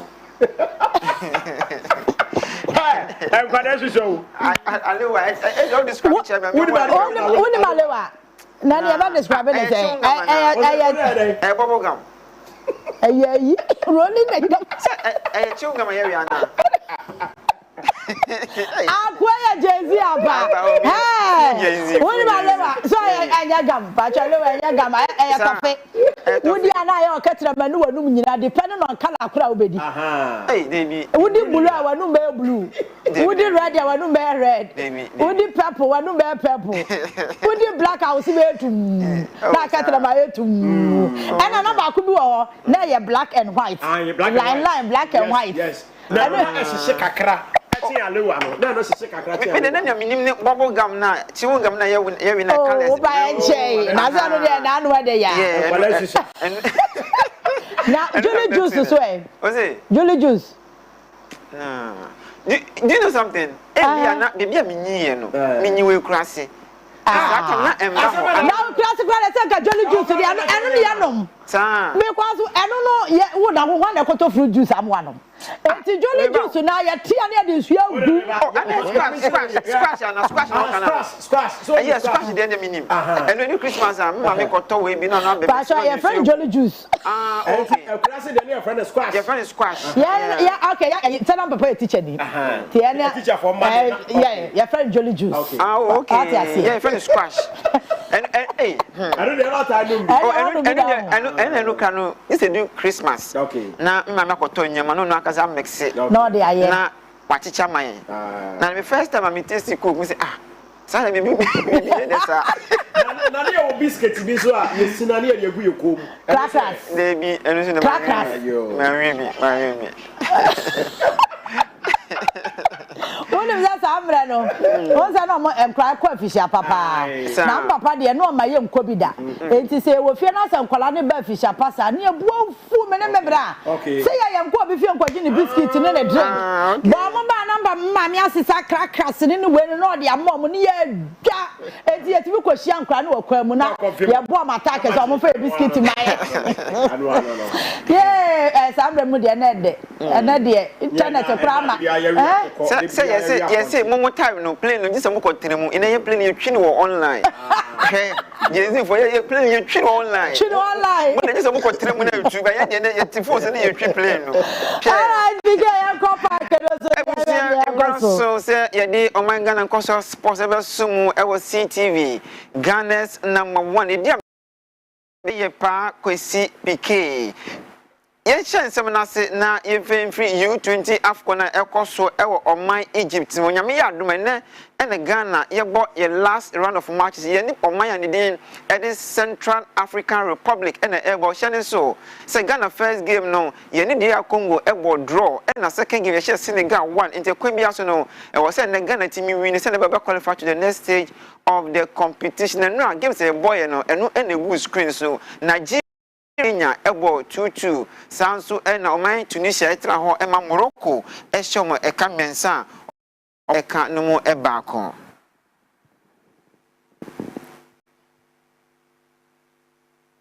ebusia ma yenkokopie mu ewo Benjamin Asaria odemu adapo mu ema Accra Hasufuk sanso na osanso edempo mu ema the Black Stars of Ghana only say abra Ghana ye ne Chad and Madagascar ebo 2 World Cup qualifiers ni wi na abra kotan trotro mu ema obi twa video edit by just amanfo epa ene otan trotro mu na afi de nyama dum owura se Alhaji Sedu Agongo a Class Media Group eye ne dia wakọ branch ne mu a watoka e de cha branch so oye national asset intonje ka we na ntimi enbo na ni movement no ntimi koyi na enfama ne nura ye de ka no ekoma Benjamin Asari e wa has to folk on secretariat e wo Adabraka Benjamin Asari no obe national asset oye footballer OMAN Black Star enti ye free people come to the trust ye Ghana near when you are home because of ye mama Ghana say ye businessman so me ya be show crime me ya mana so because sabi e dey footballer ko ye say I can share only am different countries because a couple football ye yet me man so ni a be ma ne kra be do Ghana me hu me bibia be do Ghana no we ya dia ma it's name here me say me here dia be man me say yes Oman dom nti ama adibia na obegina ayama Oman na kuma na ho de ye ma si because in any city football etie football no de sika obema nipa no eya mo na obeya ye ejuma no na ye football and what's the year manye ni se me ya mo ye mu se Alhaji Sebi musika na se me de mambo so na se me obi ye competition ene ye na famu de you feel say we na ye na be boa ni na ye so me nipa so ha they na you na to na isi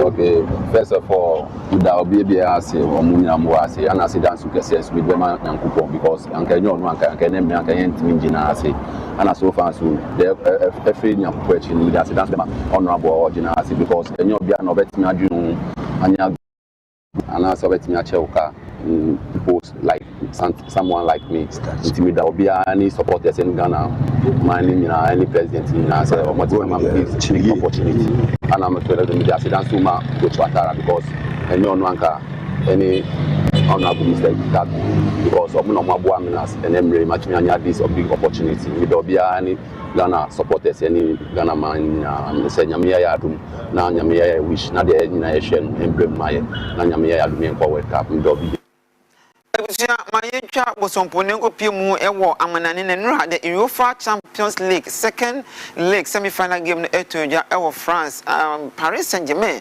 and Arsenal and the boy first leg no Paris Saint-Germain be Arsenal 1-0 ewo Emirates Stadium no game no eba ne we say Paris Saint-Germain che ka mienu e dey share Arsenal ntine mu a Arsenal for ete e kan baako na yehwe se ne nura bibia onfo de ewo Parc des Princes Timber he's brought in towards right Olegewa Fluzy any boys in here where you stay. If you school, no, you are buying a coin. If you move to coin, if you move to university, if you move to Abrabon 70, you have to retire to the villages.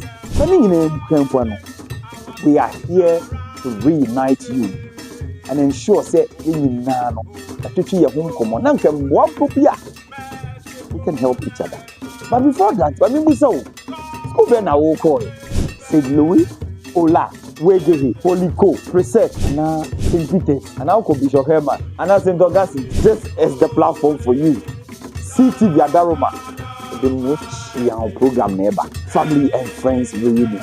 Join me, Dr. Kofi Annan, on Family and Friends Reunion as we share memories and experiences in life, only on CTV, Ghana's #1.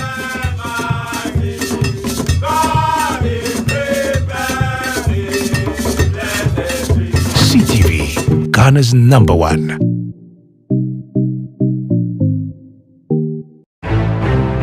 The discerning audience, the knowledgeable, the stylish, and the classy get together to enjoy Master of the Game. Master of the Game brings you distinguished personalities, leaders, achievers, captains of industry, innovators, masterful storytellers, creatives, and entertainers, all hosted by a Master of the Game. His Royal Blackness, KKD, the finest. Catch Master of the Game on CTV. Oh yes, nuggets of inspiration and delightful treats for your enjoyment. Whether you love power, money, beauty, or fame, there is so much to learn from Master of the Game. Only in the place to be. The coolest channel, CTV. Hallelujah, hallelujah, hallelujah. Order for meeting at the Evangelist Pemuka from 7-Day Universal Mercy Center Asafomo. Eye Kasafoni CTV Awoshe Moswe. Eye Nyamibwa Sunday way exactly 12:30 p.m. Eposi exactly 1 o'clock p.m. Yenemo ebeche eye enkwaje asam ti framadamfo na frawunia frobi biara wonemno kaise Evangelist Pemuka aba yebeche enkwaje asam. Nyame nhira mo omamunye kese omamunyina mu fri adomu enko adomu. Ye wonya kopon nhira nyina. Amen.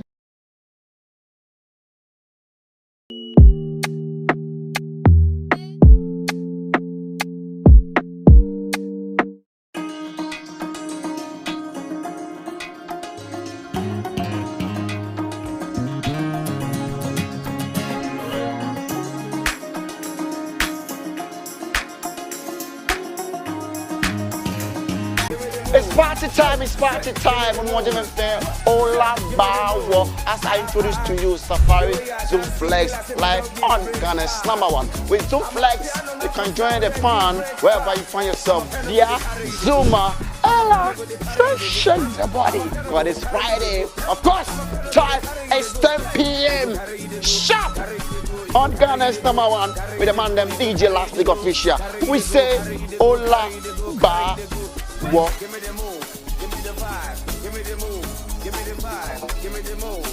CTV, Ghana's #1.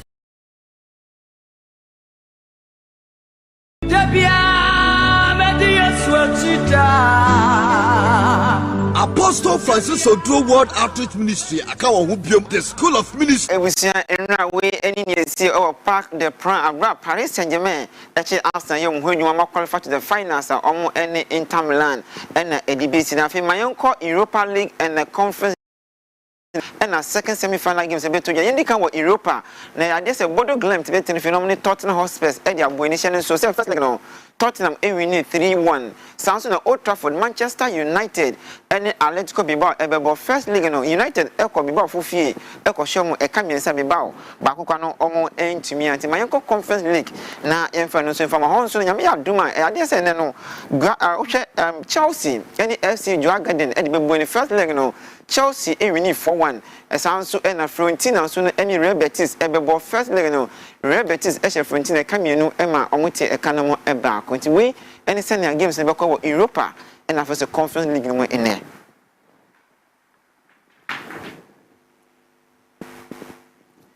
Ebusia aha na manga na NKOSUO sports no EDAC edia mejiso eye pa kwesi pik mama venture kese emfama Mr. Benedict Edward Martin we see you Emma zone 3 pa me hona nra e be hwe Champions League nyame yad men so Europa League no 3 pa ba wo afinya kwan no senti Mr Benedict Martin e na le penja kese pa na medima Ghana Obaapa Yaa Titi and the Ghana NKOSUO to live on CTV Ghana's #1.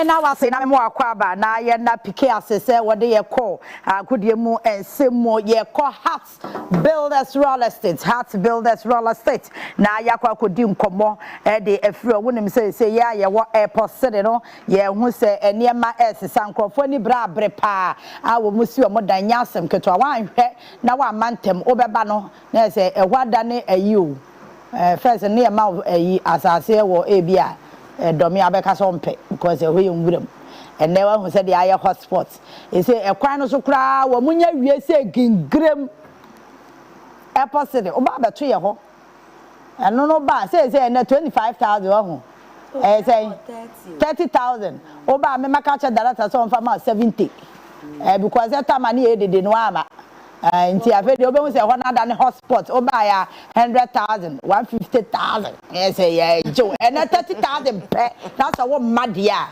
omo ye kwani wi ho ye be ye de no and we see so who the next 10 to 15 20 minutes now akra na ye kana say nkofo mo tipoko ase ne amasama obi timi de be 3 hours you ready ya akra ho men ka so achichi wa chi da na da ubebo nsa no Darata ho ye eda nyame ase nyame adom a china Friday ye be site Saturday ye be site all right but ye be site why e chira ye pon ya ye site se ya no ahia me wo ho e na Saturday dia no pa tu so say Friday so say 6 wo ho na ka na 2 na say me join them after show 7 the mayenye says Ghana time bibini woman says obeba 10 nti pa try 6 na what bass nim what you say 7 year 2 na say ye ya na ye kro na ye mon koma no pay yo ye da sister ya I mean shira na adwuma pa wo ye de boa Heart Builders jumadi ayeguso ayeye ye fenchi asronko oma hwefo ene etiefo Heart Builders efo echiamu boss ne team Mr. Yaso o tie no show on so ewo Heart Builders office ho sa o show papa nti nya ka cha data so hwe ba ku bi e 2 cd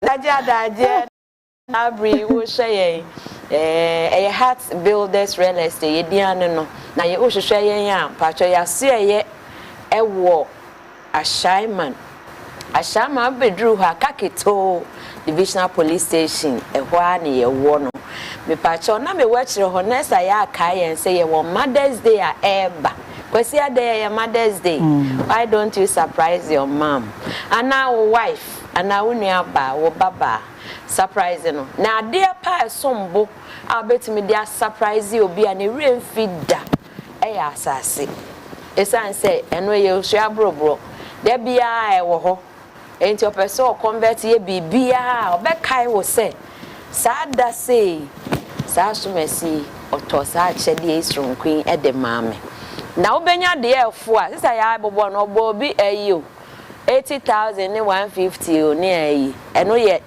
da sem no work e wo Heart Builders na me mawati asese mprempren ya chopoli around half plot is 35,000 Ghana cedis half plot around chopoli asem na mekan e 35 e half plot yeah de na full plot o na 30 no me ti ho na me hwe eyi no squeeze back no na me hwe so ebi ye 70 ebi ye 80 na guso na ye de na ye full plot mpa cho 30,000 Ghana cedis enye half full 30,000 ebi mu de na kro mu de 5 no peska mpa cho ye 30 adwuma ye de bia me ka che no peska on pem fa so yes on peska but e pese so de bia so wo dwen Ghana for hu too much on say heart for there mpa cho bra beji bia ye papa no say na one mantem na say wo ba na say me na me te pro na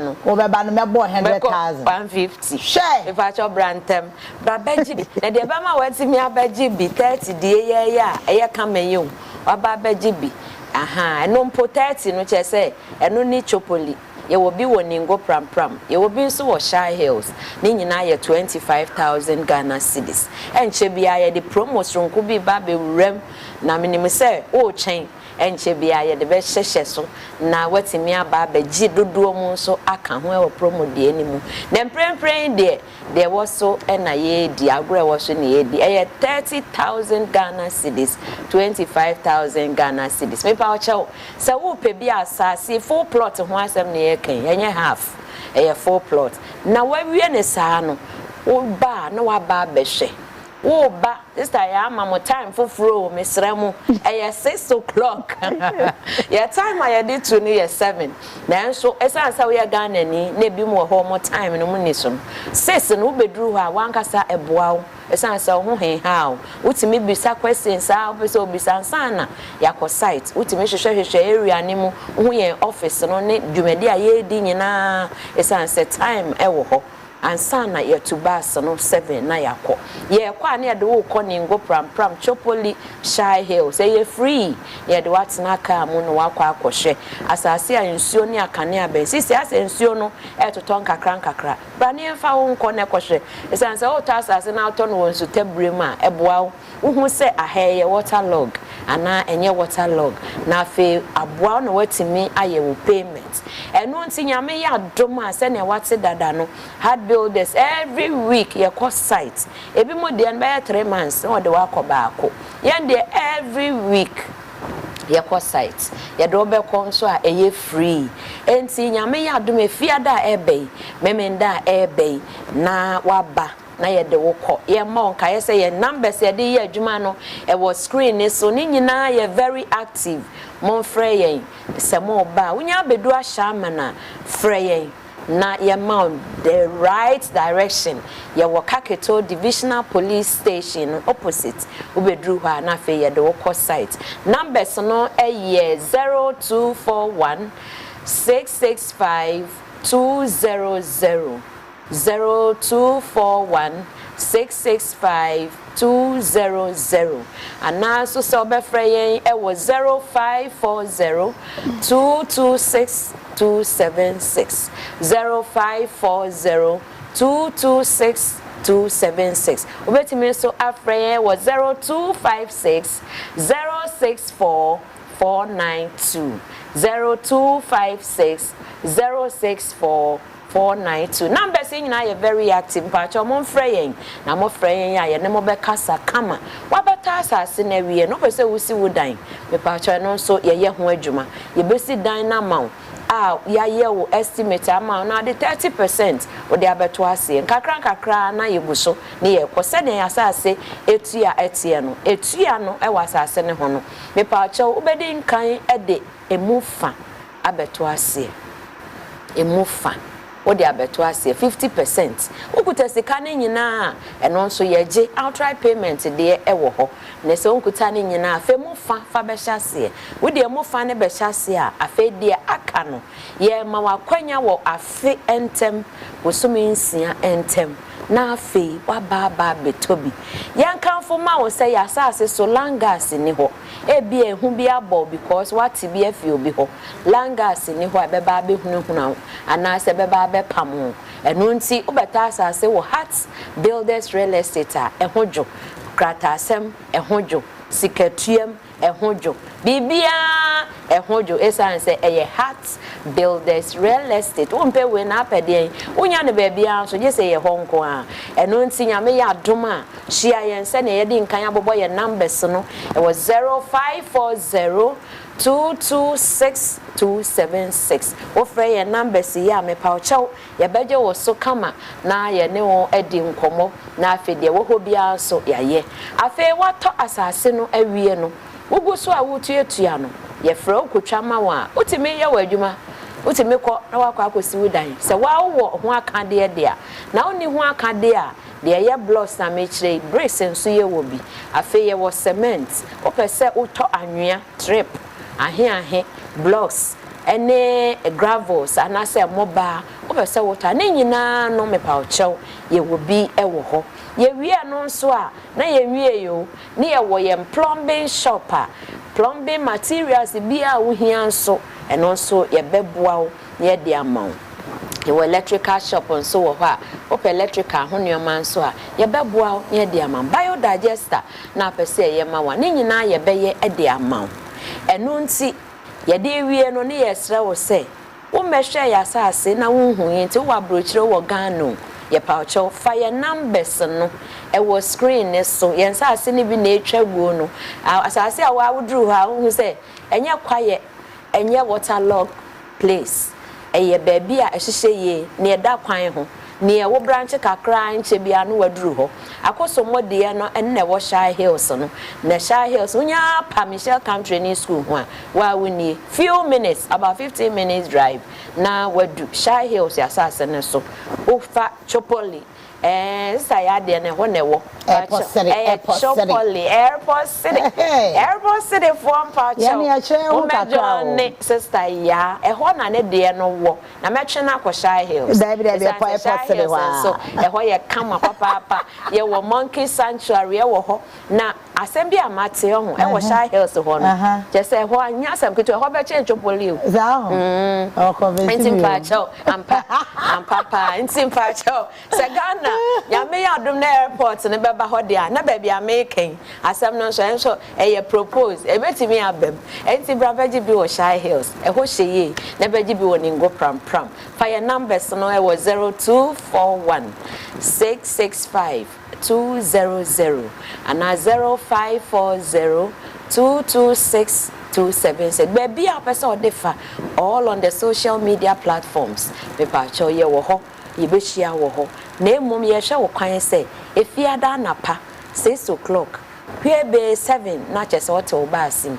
ana se memenda napa saa na waba na ye de wakosha ansa ade a wodi sika e ba beto no japade kese no huhu a ebeboa wo abrochi so ebe send the pictures ni videos na watimi ahwe na watimi aba betobi wonya asase a ne bo efo manso samso eni ho wonya ne baabia yes a Heart Builders shia yen e wa shaman kaketo divisional police station opposite na yen fa won kohwe ye site and na cha say airport city for the your chrome and enti Shy Hills for person mo convince but no problem ye ba beje one aka ho na say ye wa ha good what you say ye wa ha enti 1 year 1 day let's say an year chrono timbacho Heart Builders Real Estate Mr. wa bo ho modern sika e da asase ni ti so no efo makacho say wo de wonya to asase na se wie asase atu susu mi hu bi da just Heart Builders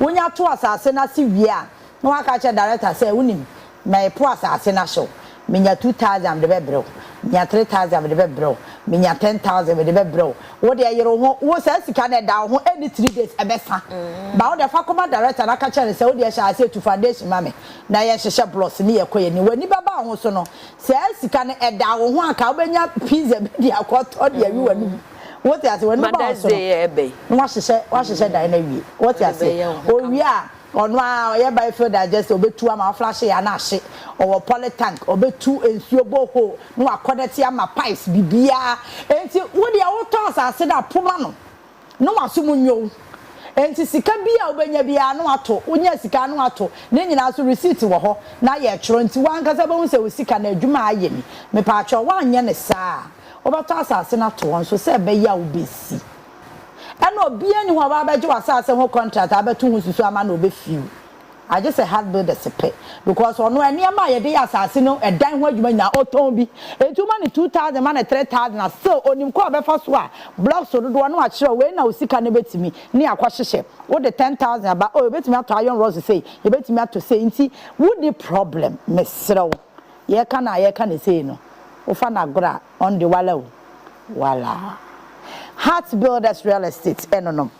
Me da se papa me ba cho ma me nye we emfa ma na miniaba Empress Gifty Adoye nomination a onyaye na me nya adoma TGMA Saturday ye be the passmate mpacho check your phone no na afi yemfa flyer nto so na ye nyina yemfa your phone ye vote bi emfa Emma Empress Gifty anopay me bacho TGMA nomination a Empress Gifty enyaye no ye best gospel artist of the year onya sa category no as nomination na onya best traditional gospel song of the year me bacho ene watch me obi abwa wa wombo watch me na say wan kasa no wonya hu de ekwoso okrum etime pacho ye nyina ye beto aba de ama eye Empress star 176 star 176 hash star 176 hash star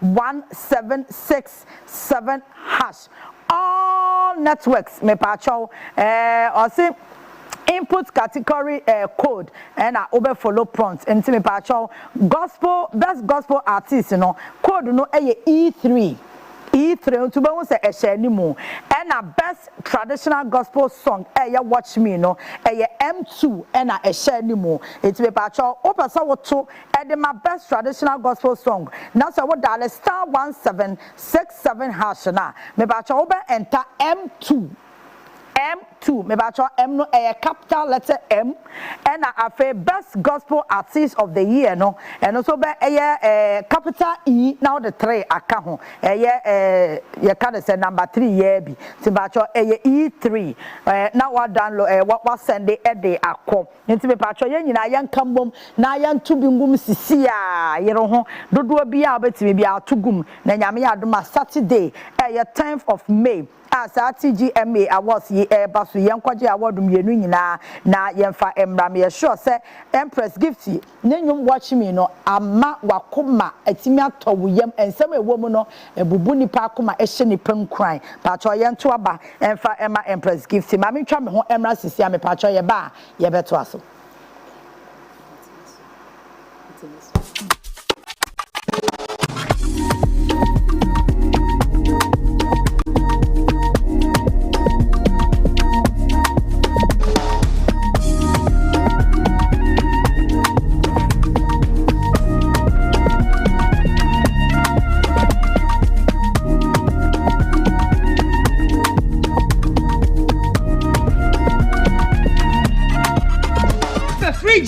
Jodi beshem bia ko ban nenso antwe wanyinam kanea how ho no one high sense na high energy efficiency standard for anyone sa shase eno kire se ekuni pa and say yinam kanea na banefeso a we dey there every single door efe side by side emuso any cross door nyina high sense wo fridge sene fata wo me change wo hia ni bi at the mount say your vegetables or drinks one nam ye wadi amanaka no high sense long lasting cooling no e mania fresh and bribia e 28 April e confirm 8 May e high sense refrigerator promo so high sense fridge never fear nya gum high sense everyday prices for everyday people. Hisense fridge, very stylish. Introducing the new Jamal washing powder with multi-enzymes that helps remove stubborn stains. It has a nice fragrance. Not hard on my hands. Foams easily.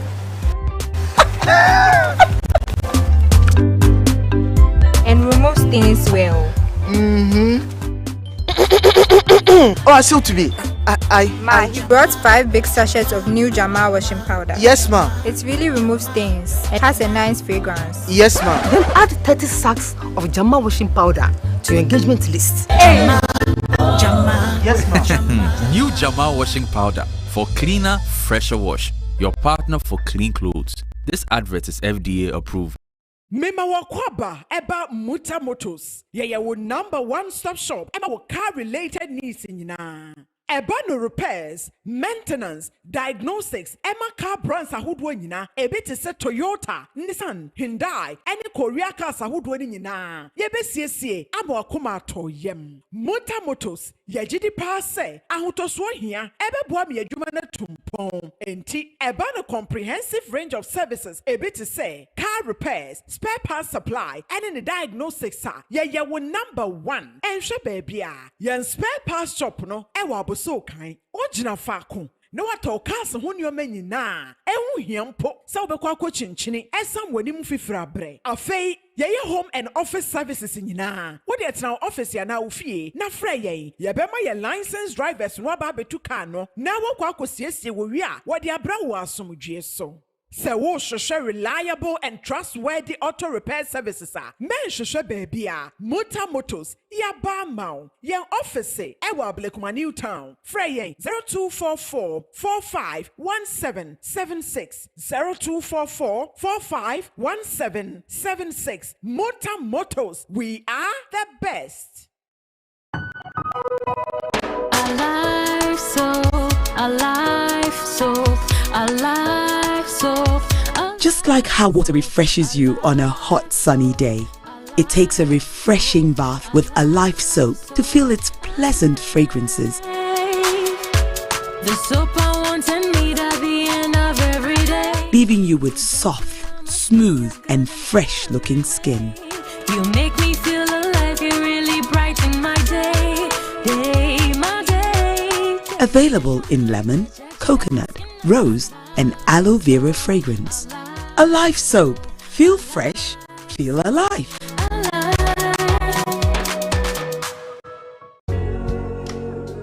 Mrs. said, "Dear Marco Greenfield Scientific Herbal Clinic. I put you Mancasa. And to me, come and sesame. Obian Trasima stroke, we then can to them with you. Some make a show now what you show home.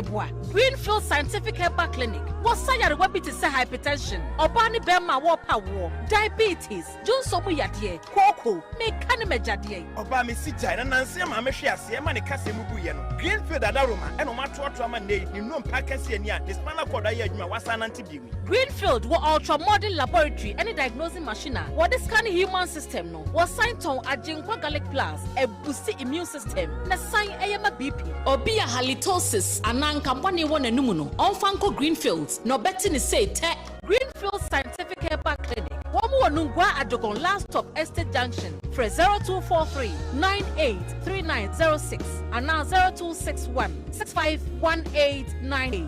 Greenfield. God is our healer. Greenfield. Your last hope.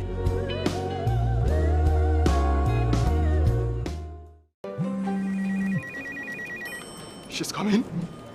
She's coming.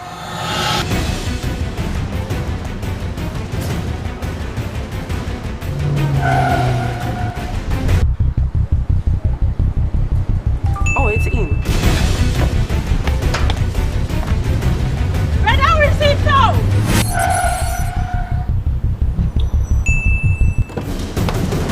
Boss, let's go back. Okay, here. Take this. She's coming. I know. Go to the pharmacy now. She's coming. Oh.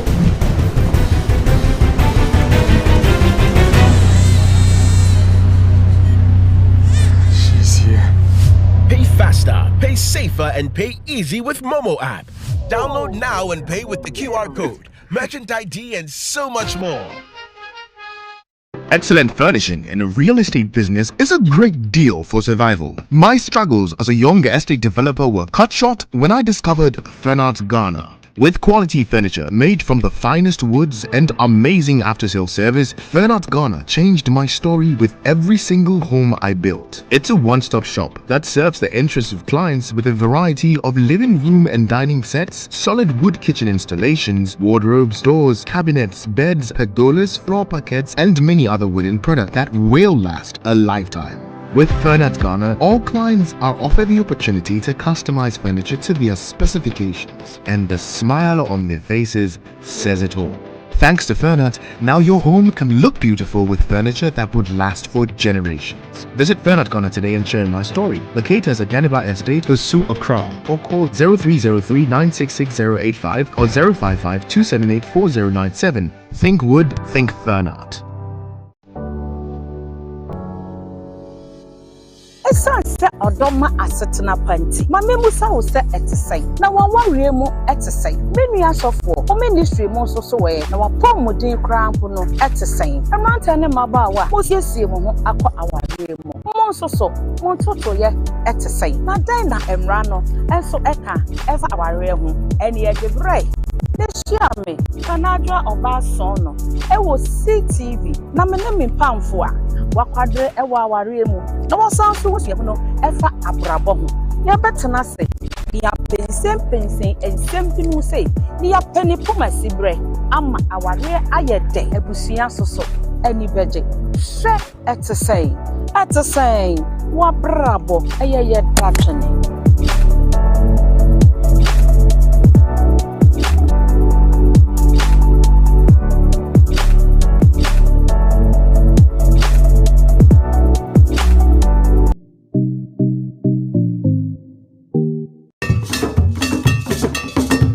Evergreen memories. Wow.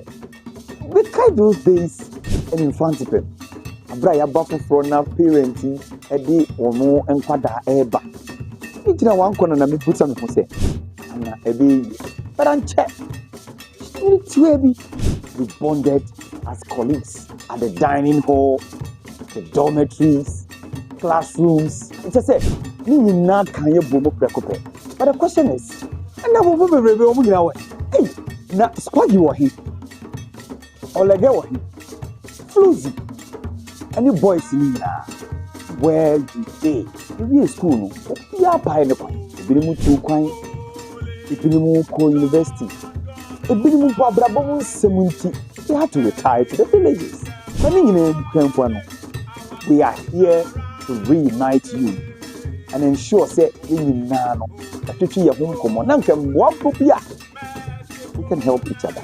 But before that, school will call St. Louis, Ola, Wegehe, Holiko, Preset, St. Peter's, and Uncle Bishop Herman, and St. Augustine. This is the platform for you. Join me, Dr. Kofi Anna, on Family and Friends Reunion as we share memories and experiences in life, only on CTV, Ghana's #1.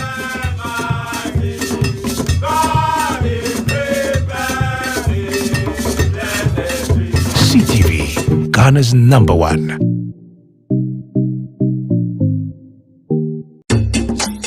Once upon a time, people believed what others said, especially in the news. Not so simple anymore. Looking for the truth in the big news stories, eager to separate the wheat from the chaff, ready to ditch the propaganda and lies to get the facts? We've got you covered on Facts of the Week. Facts of the Week is the program that separates the real from the fake, the substance from the clutter, and the true clear voice from the deafening noise. Presented by the brainy, bold, and beautiful multiple award-winning news anchor, Valentina Oferefie. Facts of the Week is the authority every Friday evening from 6:30 to 7:30 right here on CTV, Ghana's #1. Also streaming on Facebook and YouTube at MyCTVGH. We find if we seek on Facts of the Week. Facts of the Week, your trusted source for verified news.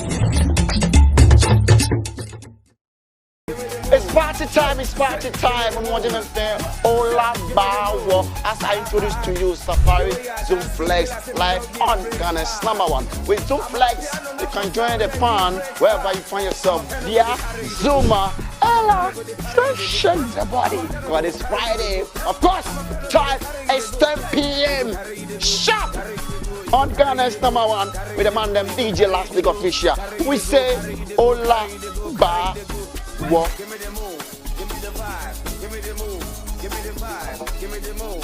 CTV, Ghana's #1.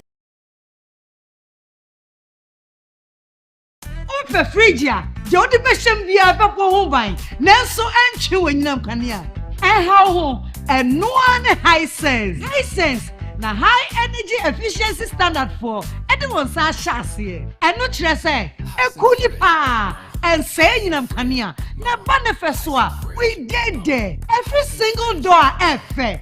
Side by side, I must swap. Any cross door, you know. High sense will Phrygia send a fatawo. Me change you here at the mount. Say your vegetables, or drinks, one nam, the what diamonacano.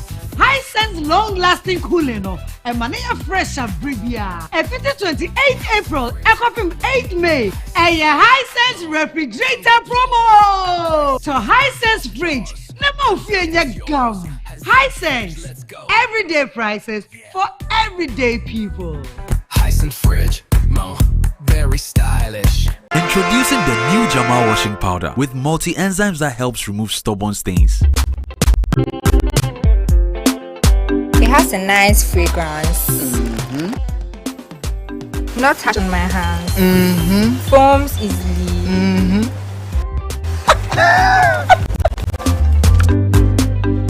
And remove stains well. Oh, I still to be. Ma, he brought 5 big sachets of new Jama washing powder. Yes, ma. It really removes stains. It has a nice fragrance. Yes, ma. Then add 30 sacks of Jama washing powder to your engagement list. Hey, Jama. Yes, ma. New Jama washing powder for cleaner, fresher wash. Your partner for clean clothes. This advert is FDA approved.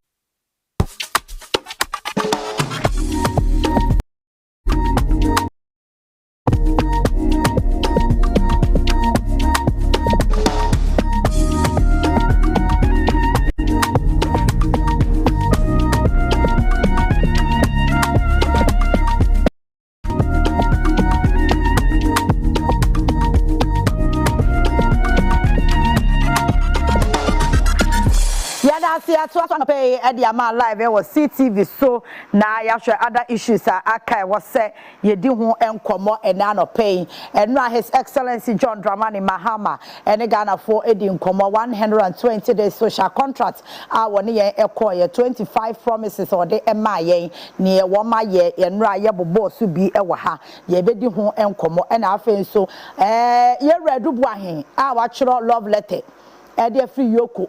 Edi akoma national security se sikano se mo pese muhu se wono nkwa no di ye de enyo no kwa no di to acheche mu ba bia sikano nyina ekokoye eno so eho asem ewo pono so na afenso save the judiciary demonstration a course so e say afenyo mark ne Ghana police service eko head on ono si police ni abono video no so e ba che say afenyo mark na ball post in nasum enti as say post in the di kan ball no say for now no de NM say after investigation say ne be hu asem na kasa said ye see ATM this and other issues hu hia see e di hu nkomo no na na no pay ye tena say na ye di hu nkomo menu abema Ivan Che Innocent wo aha liso wo enso enche obejoin ne yen Innocent boko de nyame adom ya nyame ase obika ye say sunsumpe na emere for God and country to da bia na otumi se body no abre na so oye ho hwie enye yi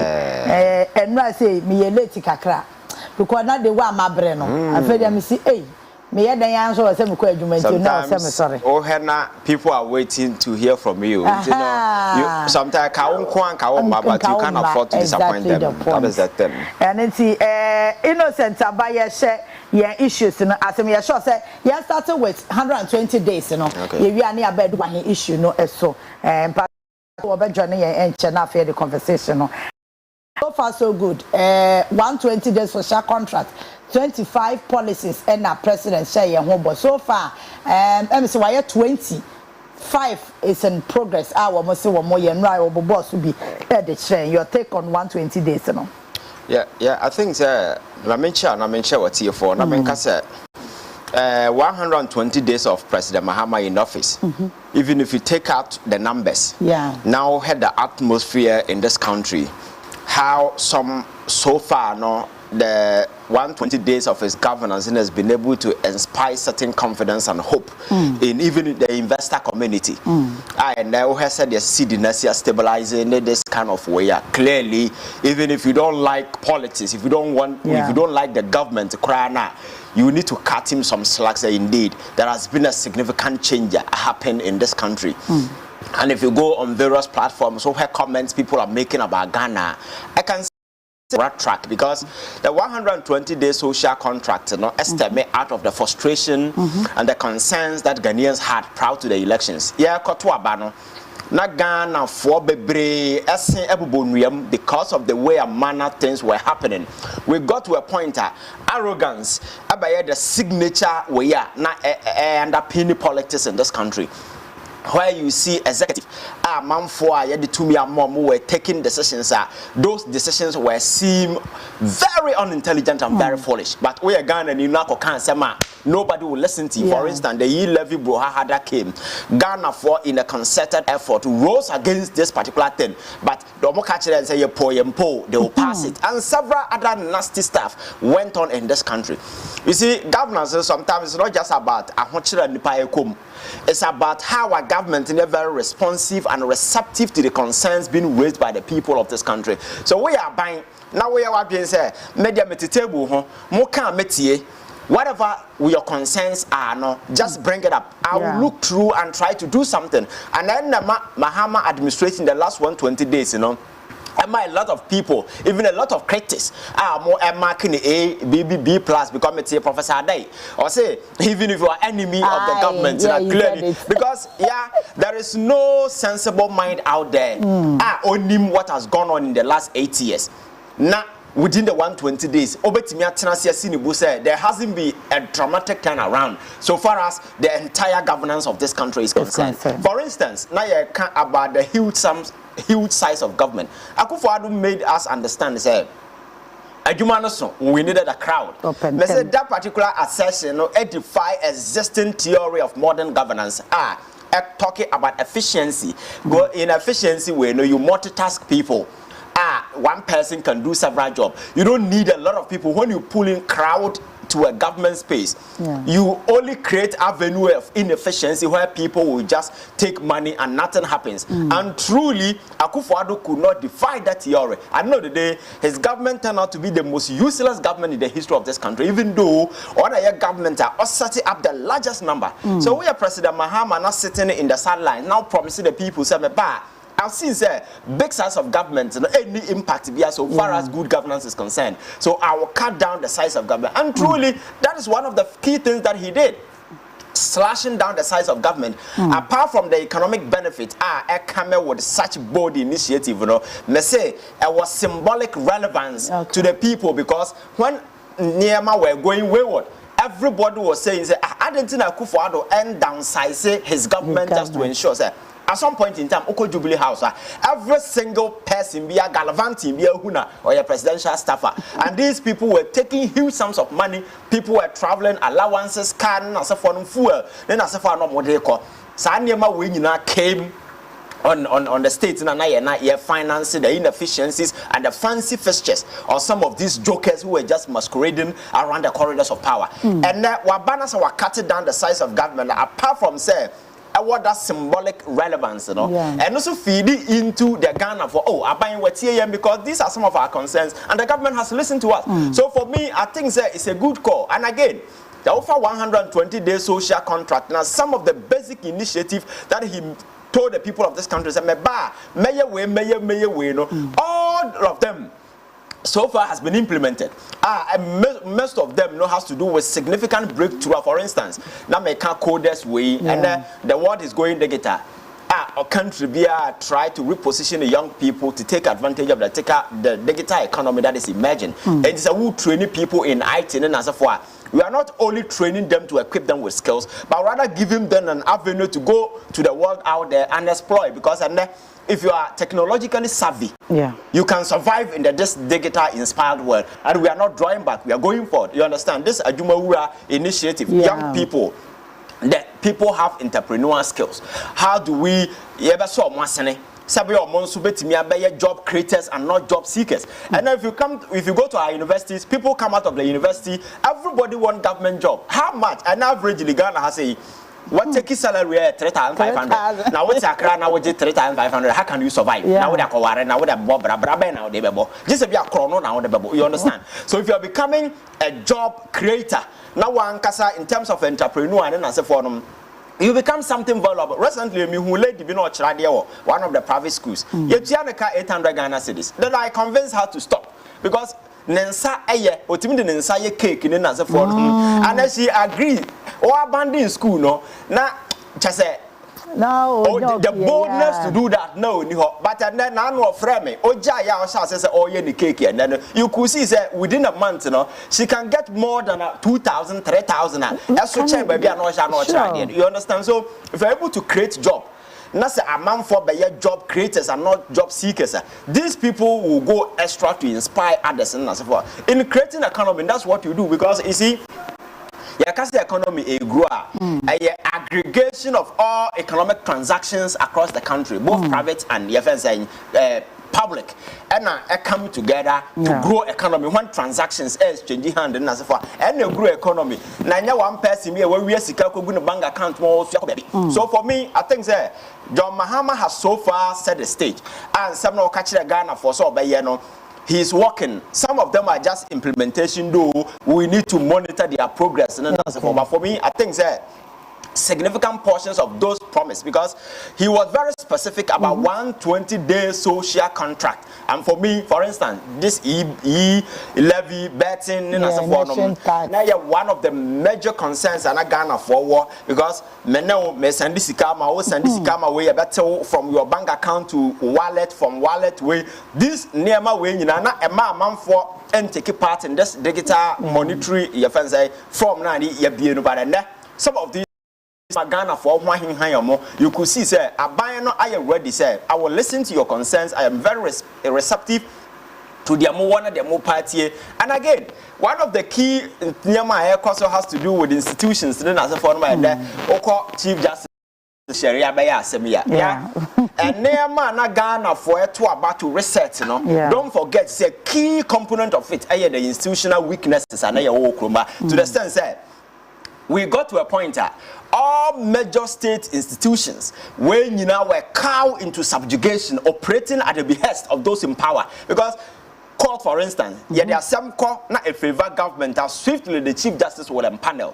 Say any other institution where police for a demonstration by any yakopian bagu almost near Brahman for form Oliver Ninin as a forum on several occasions slept in police custody as a for they were denied bail omunkoku nipa omunkoria bayere the word that they did they say nkrofu kobi omo aban no mu e2 galam say yen sase enti ye demonstration jail what I say but then these people, demonstration, actual petition, the common president. And I make I say these are a bunch of shameless cowards. Nobody should take them seriously because in just few days ago, not Nipa and demonstration will chroma same. But then now a certain atmosphere has been activated. As spy hope once you are operating within the remit of the law, nobody will come after you. So if I'm sitting here and I'm judging President John Mahama by his 120 days, I can say so far so good and personal decisions regarding some of the things that he's taking. For instance, with this Code of Ethics here, do you know that aspect is sitting in our constitution for so long? No president has even looked at it. So at the end of the day, people get to high offices of government and as a forum, and they think say office in a bona fide property. People become so much arrogant to the extent say nipa no ya wadam for crying no who now kasanwa because all of a sudden when you to me. Yes, that is how your friends say unwitty some of these people are. But I was setting up these red lines. Now catch the people say office in a media mamono. Central to everything that you do is humanity. don't speak to people in a way on their nerves, because the government must appear good in the eyes of the people. Because I can't just say it is the goodwill of the people that will sustain and fuel the sustainability of whichever government. And we are pointing, kasa boom boom boom. Who did the amount for them? That kasa fee about radio, so that arrogant speech in as a form. I know the day, a government and I wouldn't any to form because a member Ghana for the catcher say enough is enough. So who be look at what happened in Akufo at the time. Not because the country was going that bad, but the attitude, the intransigence on the part of those in power. Asama bombe timia bio mwana Kenyans asama chile ni panani party TV so kekan kwa asama sabi. When you do these things, at the end of the day you get people angry. Governance, me say the central key is humanity. So say ni panaba hoso bepem wana wu nibia kankasa chile no. Don't insult people. Obi fraud say your friends have why you busy? You can send a person a text message. I'll call you back. Those kind of because of what to them. Obi am a fraud. Once you occupy a position, people will come to you. It's natural. You understand? You need to grow and become a mature person and know how to deal with some of these things. And if you cannot do it, just get out, go home. What you fear? Obi no private business. Nobody will come there. But because you occupy a certain position, a position in the dini peba that is the mistake people do. If you are sitting in an office as a CEO and people are coming to you, they are not coming because you are the CEO. They are coming to the office CEO because you as a person in there, you can go and come anytime. And the office, there is no single officer who occupy or now now even the presidency now, President Mahama Babiot Rollins and 21 years. Rollins and so you must be narrow-minded individual to think that me power. And me and minti Akufo Addo betina kromo se ye money chenzo e na wo hemfa okọ party ase a akonwa nam se we su kra note so first on na mana akonwa di nachi so exactly enti wo ye nipa na se wo ma wadwen eye adwuma na hu say governance power ni nyina is about serving humanity. It's an opportunity for me to be at the good side of people. I think that will be good. So I'm happy President Mahama has looked at this key thing and he should make sure say any appointee be anything be identity the credibility of the government, that person has to be sanctioned. Sabaya Ghana for betting hope say and then who things different because you see the scars of bad governance Akufo Addo on our conscience, they are so fresh and so reminding.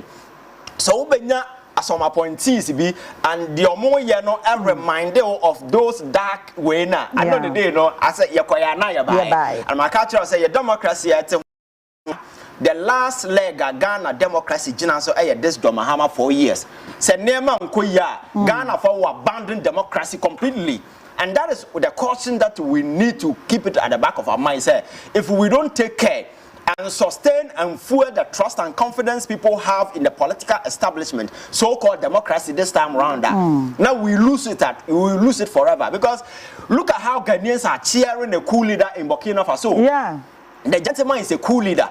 Ghana for some things you just such a situation because you see over the years the democracy try when some idiot quote unquote abenya power and omudia bedin se gunu bebre okroma say so people think if we go the hard way and betimi aboa but for me I think that's all the best. Why if only we will do it and do it well. But unfortunately in recent times near man kwan fa so near man na se for no doesn't show say sabi Nema be way and to be a president, you need to realize Bakacha said human being bad. No human being was created to be good. We were created to be bad, but you learn to be good. And so if you fail to learn to be good, people will collect to their destructive best because that is who we are. So we need to weave framework. Papa.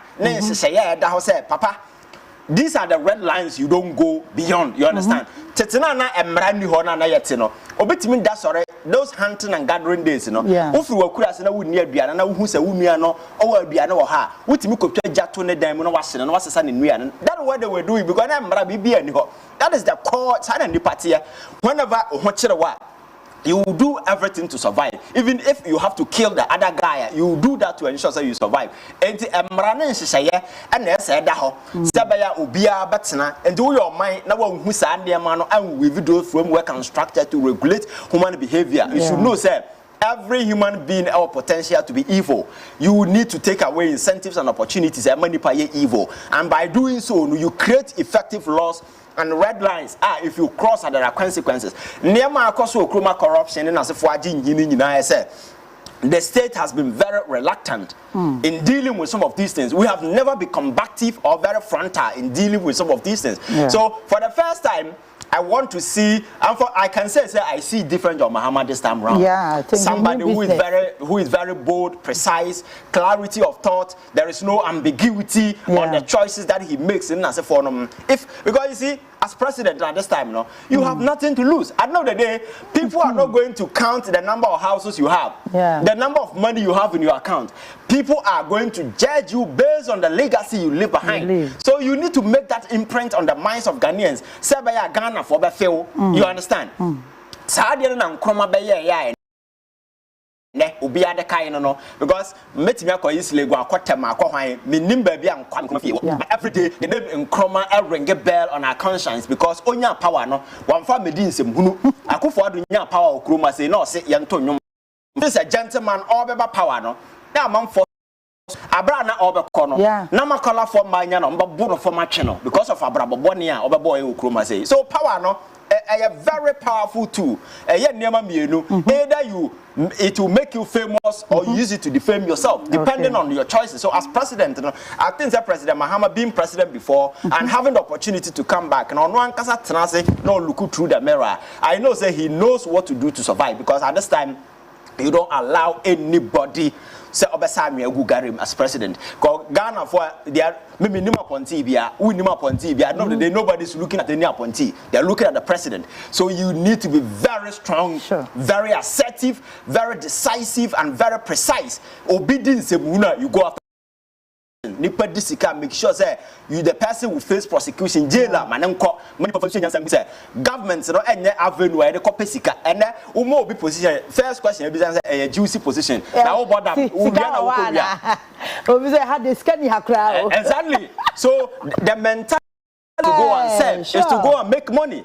So we need to weave framework. Then as a foreigner, especially this time that a lot of young people are coming with a lot of your friends say fancy dreams. Then as a foreigner, one check your muye whenever I'm on a man for sit down by PhD so musi and need na by your mind seeker. Me say this time round, no, we cannot trek back. So it doesn't matter where you stand across the political divide. We will go after you as a country because a sacred responsibility to ensure say we protect the estate and we are Ghanaian. Your allegiance should be to the flag of this country, to the constitution, and to the people of this country. I'm gonna have paramount. Anything is secondary, and for me, that is what we need to do. Okay, all right. My yanko edubuahe no ane letter na love letter na wachroba ye biama security ayenya yensa ka bi pacho.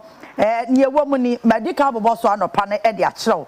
Or see 8.3 million was disbursed in September 2024 to provide an unnamed opposition party with communications equipment for election coalition, justified as ensuring stability of nation, national cohesion, and political impartiality. And until or say opposition party be.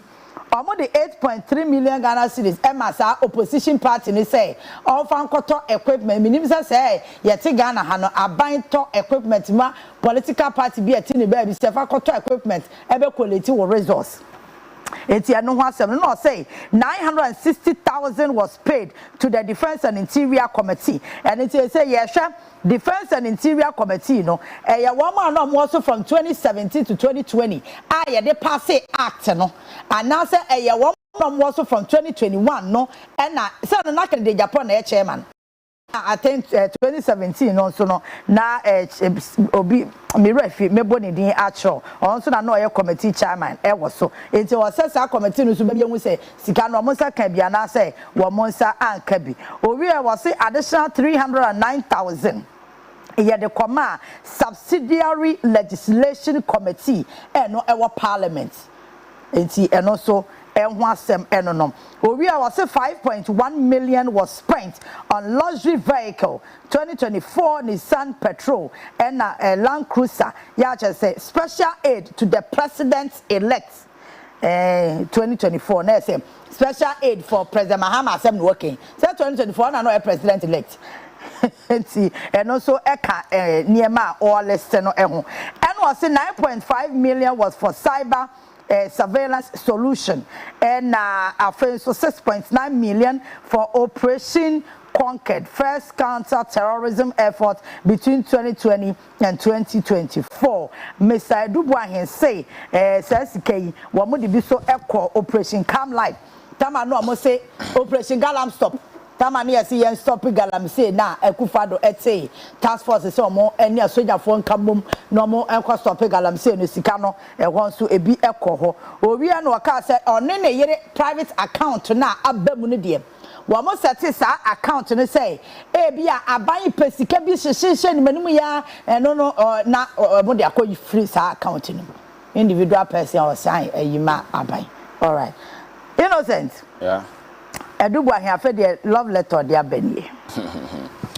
Mama menka say you see agro wa manfo ni so kroma. I say we don't even need to be discussing some of these things. But abanasa because Makacha say we media no affizity on sensational news, those kind of stuff. As my brand can hear complete nonsense. This is your friend say in summer we need to just trash it, and because in some kind of nyansa be him, and I doubt say if you know there bar I'll be very surprised because me I think it's one of those diversional your friend say taxes and so forth. Even let's say some now all can no correct. Yeah. Negate the fact that monies were stolen from state account. Doesn't negate the fact that he cloned state bank account, transfer money from this account to this account, and at the end of the day, we cannot find those monies. Isn't it a fact that he bought estate houses? He paid cash $1 million. Has he been able to tell us where he got those money from? And this is absolute nonsense. You see, we invest too much in emotional politicking. So if you know bad, don't deal with the fact. Sway the whole nation to the emotional line, you will survive. And that's exactly what is happening. At the end of the day, National Signals Bureau, and your more finance opposition parties to buy is absolute nonsense. And the opposition party, I won't country. Be bold enough and mention who you gave the money to. You understand? Even if you gave the money to somebody, even in the NDC, we don't care. All we know is that we stole money. And we want you to account. The other command, financing and that is not your business. You see, we are not living in a banana republic where monies can move from one account to any other account. There is a legal framework where monies can go. Baby, anything outside your mandate, or your mind and now say you have willfully caused financial loss to the state, and this guy has foolishly caused financial loss to the state. All that he's doing is to implicate a lot of people, because the very moment he's able to rope in NDC, communicators, me say, man, then we've balanced the equation. Then the focus will move from Adubuahen, then some more crime opposition. This is absolute rubbish that nobody should even consider. The questions I was is what we need to. Monies were given to you as director of National Signals Bureau. Monies, you cloned and created a separate account bearing the same name. The criminal intent alone can land you in jail. Because you're not supposed to do that. Then the gentleman went ahead to transfer money from this account to this account. What is his explanation? Says state in here is emergency or what state account they will transfer from You see, we don't need to give oxygen of publicity to some of this nonsense. See, yes, I party seminar. Me say on my way bebo. Because people will steal and will always find a way to spin narrative. Sabi about survival. Because Niamana Brantena ya no crutches sabi you nim nyansa. And no catch on because explanation ya by and dinner jenso or beka. Satachi and a can you say why na can you until you manufacture this nonsense, push it to the media, and you want reasonable men of conviction in society to say so why are there. No, so what is the motive behind this particular thing? Or beka when you kasa there why are there na? Because you are not supposed to be financing political party within the operations of winning and Kahon. Again, are you supposed to finance your friends in Parliament? Parliament, who is Sika Mobia, why not the moment, and you were doing as for them. Sikana or the Kokoto estate in as for them. I think so. You see, this thing is absolute nonsense. focus ni nyina gina that Attorney General. So you see, baby a Ghana gina sisi no. Adia ba ko ama Ghana for to abati Akufo-Addo aye corruption. Yeah. And Ghana ni every single reasonable minded person out there is suspecting say the John Mahama government will be very radical, very vicious in dealing with some of these ruthless criminals. Yeah. We don't care how you do it. Once you are within the remit of the law, you make sure that these criminals, these organized criminals, don't get away with their crime. It doesn't matter how they try to spin the narrative. In the coming days, they will be mentioning names specific, trying to accuse and implicate individuals. I don't care even if you give money to John Mahama. I don't care. Because I never do so this movie. What I say. So how you wasted those monies in as a forum? The Ghana for you nimni say yeah this ukoji sikasa with the koto surveillance equipment. Sure. In the end, you didn't buy. Yeah. You ended up using the money to buy private properties. And I wouldn't send nimni santino. You did all these transactions using bank account, doing transfer. When you know say this transfer no, or always leave a back trace. Now say obia akra or primary school grab boss ankwasi akra no way. And this weak-minded person was the person mining. Said the whole intelligence organization. That tells you how porous this country is. If this weak-minded individual and are now in charge of the national security, it tells you the kind of national security that we had at the time.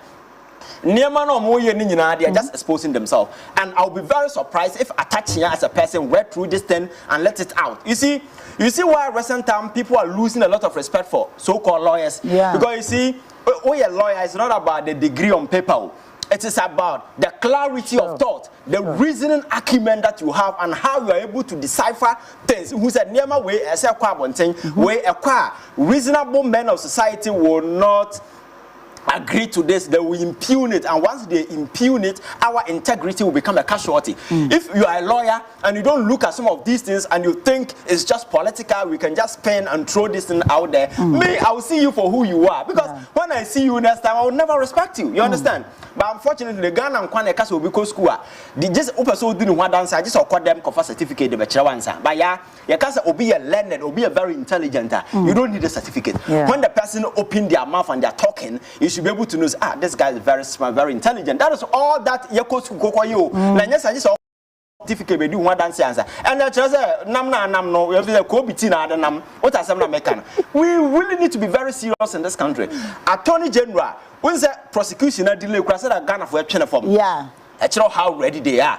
Say abandon now issues of this nature, you toy with it. Now they don't go through with prosecution. Trust me. After 1 year, the government will get dirty. So they need to do everything to ensure that these criminals and several other criminals out there, we go after them. Yeah, it's not just this one. Now, no, can sky training as a forum. Attorney General should make sure that because these people getting them prosecuted is so easy. Because even how they conceive those stupid ideas, enough to land them in jail. For instance, yes, a sky train. Training the numbers as a cranny, and do more dama. Yeah, over Tenase as a board chairman, the pen and see papers. Oh, Matthias, Yamon Kofa, the Edbefa William Numera, Chrome had trainer from Prime Nibi. So that silly conception of an idea, Nankasa, is enough to land you in jail. And at the end of the day, they went ahead, pumped $2 million into an offshore account. But see, sky training your mind. Now, who could jail with her easy? You see, we need to begin to allow people to suffer for their crimes. For instance, now make about the National Cathedral. It's one thing that I buying a giant man that I will never forgive them. Because we all saw from the beginning. Even young men in this country they don't hold PhD. They are not lawyers. They are not medical doctors. They could see from their house that this was a stupid initiative that the state was venturing into. We have and then India, in terms of technology, one rise to a point and America, most of the companies are outsourcing most of their jobs to them in terms of IT. And do for a bank, me person me who me bank balance in as for now you route to call to somebody in India or never more responses in as for because those jobs has been outsourced. Telecommunication companies in as for if you want clarity, they will route the call to other places because these people have become technologically savvy. People are taking advantage. So we are Maya. you train your people to take advantage of the digital economy. Ebano. Yedi enya sika no. Yesi di kosi cathedral na nyame de boni ache na wo mo dam adwen we ye the 12th century ye mfa ntena ha say. That's why I told you say. You know yakofa o ye fen say yakofa we are living in a digital world and yakofa nipa o mo 12th century and e omo ba begum and omo di nsem hunu mayen.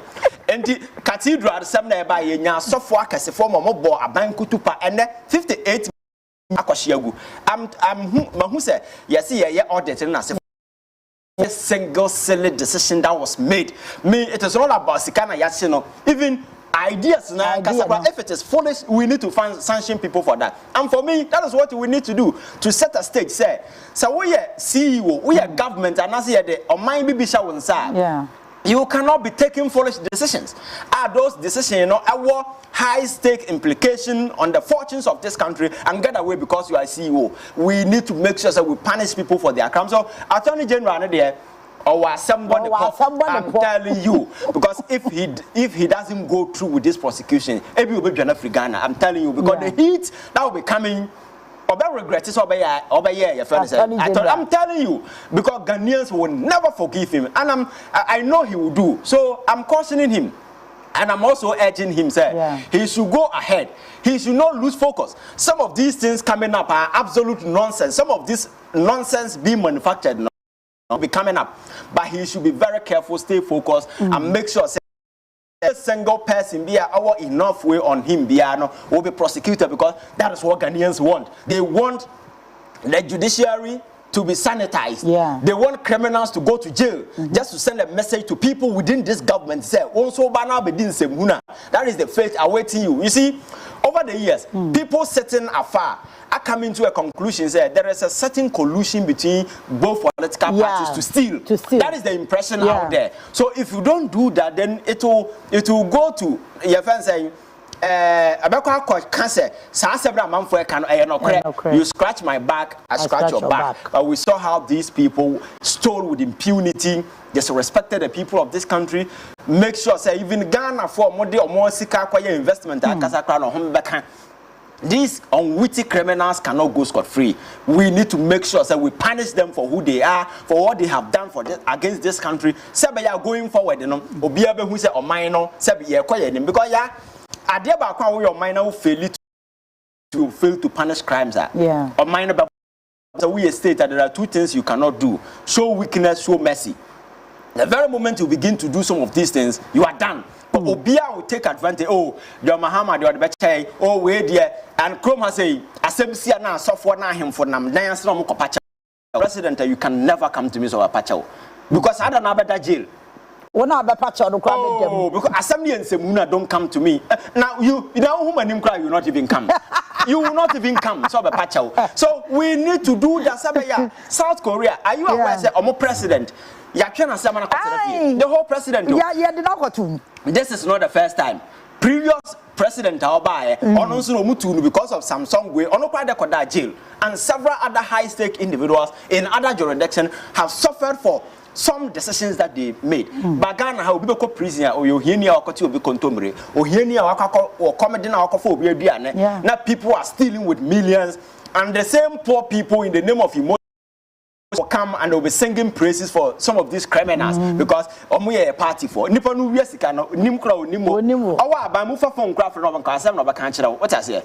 need to protect their state and some of these things. So some of these things, you know, a section of the media will be spending it in a bid to justify for some that kind of false equivalence and so forth. But you see, no smart or witty mind out there will fall for this crap. Nonsense is nonsense that has been manufactured just to sway the focus. But I am urging the Attorney General to stay on his ground and make sure, sir, he prosecute these people. The prosecution has started. He should not waver. He should go ahead and do it. Some of these nonsense will be coming about. Because we run a letter now. The one come once a year. The transaction between Ghana Water Company Limited and the private account. Yes. Because 1.3 million Ghana cedis every month. That is that is 1.3, right? Oh yes. Because 600,000 Ghana cedis, and there was a for every 2 weeks. To Kaboma, that's 1.3. Yes. Yes. And no, there one come once because him. And no, was a sicano qua buying account. Yes. But one no just sicana, no what short check, no what diverted their call in a private account. Yes. Services and also internet service. No, I buying there. Yes. And you see that you no appointee, even President Mahama Kra a new right to move state money to his private account for no reason. And nobody should be defending these things. I don't know why people are able to find energy and conviction to defend some of this nonsense. The mere fact that the gentleman cloned account and signatory to those accounts, account, that is criminal intent, can be established, and you need to suffer for that. So where you transfer money to, you cannot use that to wriggle out of the Nema. What I say, the mere fact is that Niemana Woyano were in direct contravention with established rules of engagement, bad books of the government, and then you have to be dealt with. Simple as that. Baby, as Sikano Koyan, as if what we can later do with it. But for me, in some kind of Korean because when I was here, say, with Sikano Kotia Israeli company, so how come they never catch and say, oh, the financing way? Sikano moved from an account there to Dino Kamwasem, where he was able to pay for those Sikano Kamwasem. Nayere properties are only in her name or Kamwasem. A job one Ben and all you come here, or to me, any Sikano. That is why I make a choice. This lifestyle audit, we need to be very, very, very, very way. Many property as people are in government today, we should put surveillance on every single individual. We are pushing money to properties they are buying, and their strategy. Most Ghanaian politicians say they will steal money, buy property, and they will put it in somebody's name. Yeah, often it didn't. So no. So tracing it will even be difficult. About 90% of Ghanaian politicians steal money, they buy properties, and they registered in relative or distant friend their name. So we are say state, and that is why we have intelligence these things. Say state near ready to delve into some of these things. You'll be able to find out and deal with them, and that is the best way. Some of these things for me, I won't fall for some of this nonsense. All right, my make sure o message is 1 or 2 na remember Ivan Sobak. Ebenezer Mokto wudin de em say order shadow tabo ni ye ema or say no crepa and na mo kano ya Tracy Bensa was say until I see these criminals and people going to jail. Jomahama, you are not doing anything extraordinary. Yes. I swear. Yes. Conscious Agbenu Akosu was say I trust innocent na Neniaje or say what's it the Kobiti now guy no and Neniaje who do Tracy Emudia Hinam when Yabra Wisri. But I think say Tracy Asem na watchrono a deep it to take a deep-minded person to understand, because Dana make us Ghana for by a Troy no. Ora na na magana for any abre to abado. Then near the to abado na ora. Because ya nim san krofo bi awia yen. Yes. And na te say the innocent TK ya chi nipa no ahia se no obubodi we ka ho said the be ya ebe ya te say onu kwa na nko onye ahio. Na wodi sika ni manipa na adwen be na tachi da wodi sai sika. One na soma asefa sika man obi. When the papa mu aka we o se ya de to bolem. And ade bi ma parliamentary select committee na ade bi ma hwan yo. Ya to twere bolem intention nkwampo ye criminal. You see way I old playbook. Yeah. If you go back to Colombia. Where me the anya zan wo kai. And na mo jijimi amebodi na aye kwamsi na asem na ye sei. Enya ne okọ Colombia Pablo Escobar days. Do you know what he was doing? Oton drugs okunipa ye bi onya sika ne wi na ochema hiafo. That was what he was doing, financing poor people. But it doesn't justify say exactly the point. It's an old playbook criminals have been using. El Chapo in the offense in Mexico. That's exactly what he's doing. They will sell drugs to destroy people, kill people. But does it justify that? Not at all. The money is a crime money. You understand? It does not justify it. So the Attorney General needs to sit up. There are a lot of I know be framing. Also 120 days, whatever. They don't care about anything. All that they want to see is to see these criminals in jail. That is the only thing that matters to them. Until that is done, nothing is done. So yes, because we saw what happened in this country. Yeah, Nippon movie and some comedians are for crank and na obenya nipa onim nyansa na osan wiawo na osan edene na na boni so di nkrase sem san kire and that pain na Ghana for ka say these people must go to jail. All right, John Kwaku Sabi was Ivan is a great guy. Joseph Dawumo. Also, good morning, big man. Yeah, that's say. Yami Inshabu. Oba no wa follow, no wa share. Na odo comment out to us. Any akenkai Eddie. Mami sure say demonstration ye di hun koma. Grofo match pass ya wo mukoyi. They said ya PMU eye sumbono. Yeah. Aha, it says sumbono na ye case because video na ba ya ye nyina ye hu bi ne de afenya market de bob post ni nasum. Ba afenya market krata or tro ye nra me kan ye no wo say.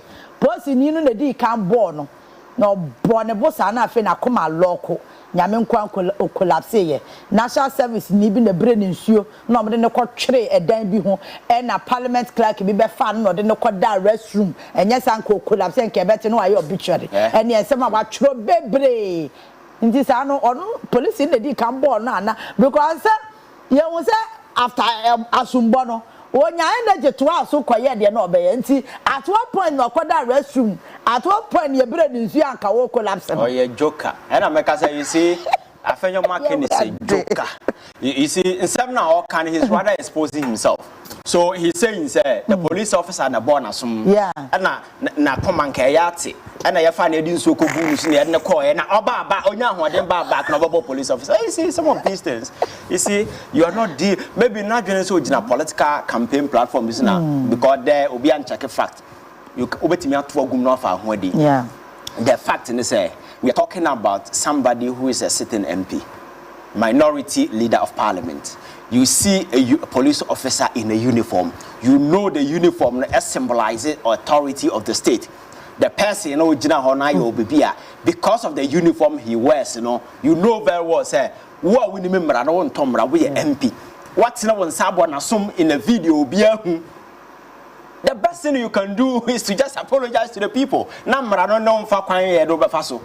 You don't just try to spin the narrative. And you see, that is the old playbook of the MPP. Maybe I sometimes I'm surprised people don't see these things. I don't want an issue. You see how they are spinning the narrative. It's the same thing. This thing has happened. There is a video circulating. I am very bad for his image and then as a forum. Yet he's trying to spin the narrative. And there are dogs within the media who fall for some of these things and they're also pushing it. The fact is that why would a sitting MP attack a police officer in a uniform? A police officer no say nya wona wo ye demonstration ka o ma ho. Yes. And now Afenyo Markin is calling for equity. Yeah. All of a sudden the MPP as a political party are so patriotic to the sense that they care so much about Ghana democracy. Say Ghana for Sorengina NDC ni John Mahama say judiciary. Now me say since when?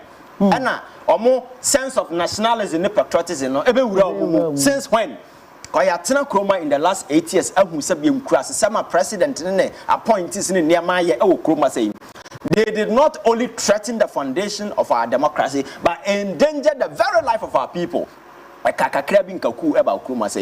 We saw overriding tampering of our judiciary. Appointment individuals are any more quiet for staff, not just the Supreme Court, now High Court, your friend is saying. The appeals court individuals are you do see obiasem na wudi tie nipa kro wi na ya bawa baso ne atam na kosi Supreme Court. Whole lot of nasty stuff happened in this country. At that time no Afenyo Markin and Co could not save our judiciary because it was okay for them.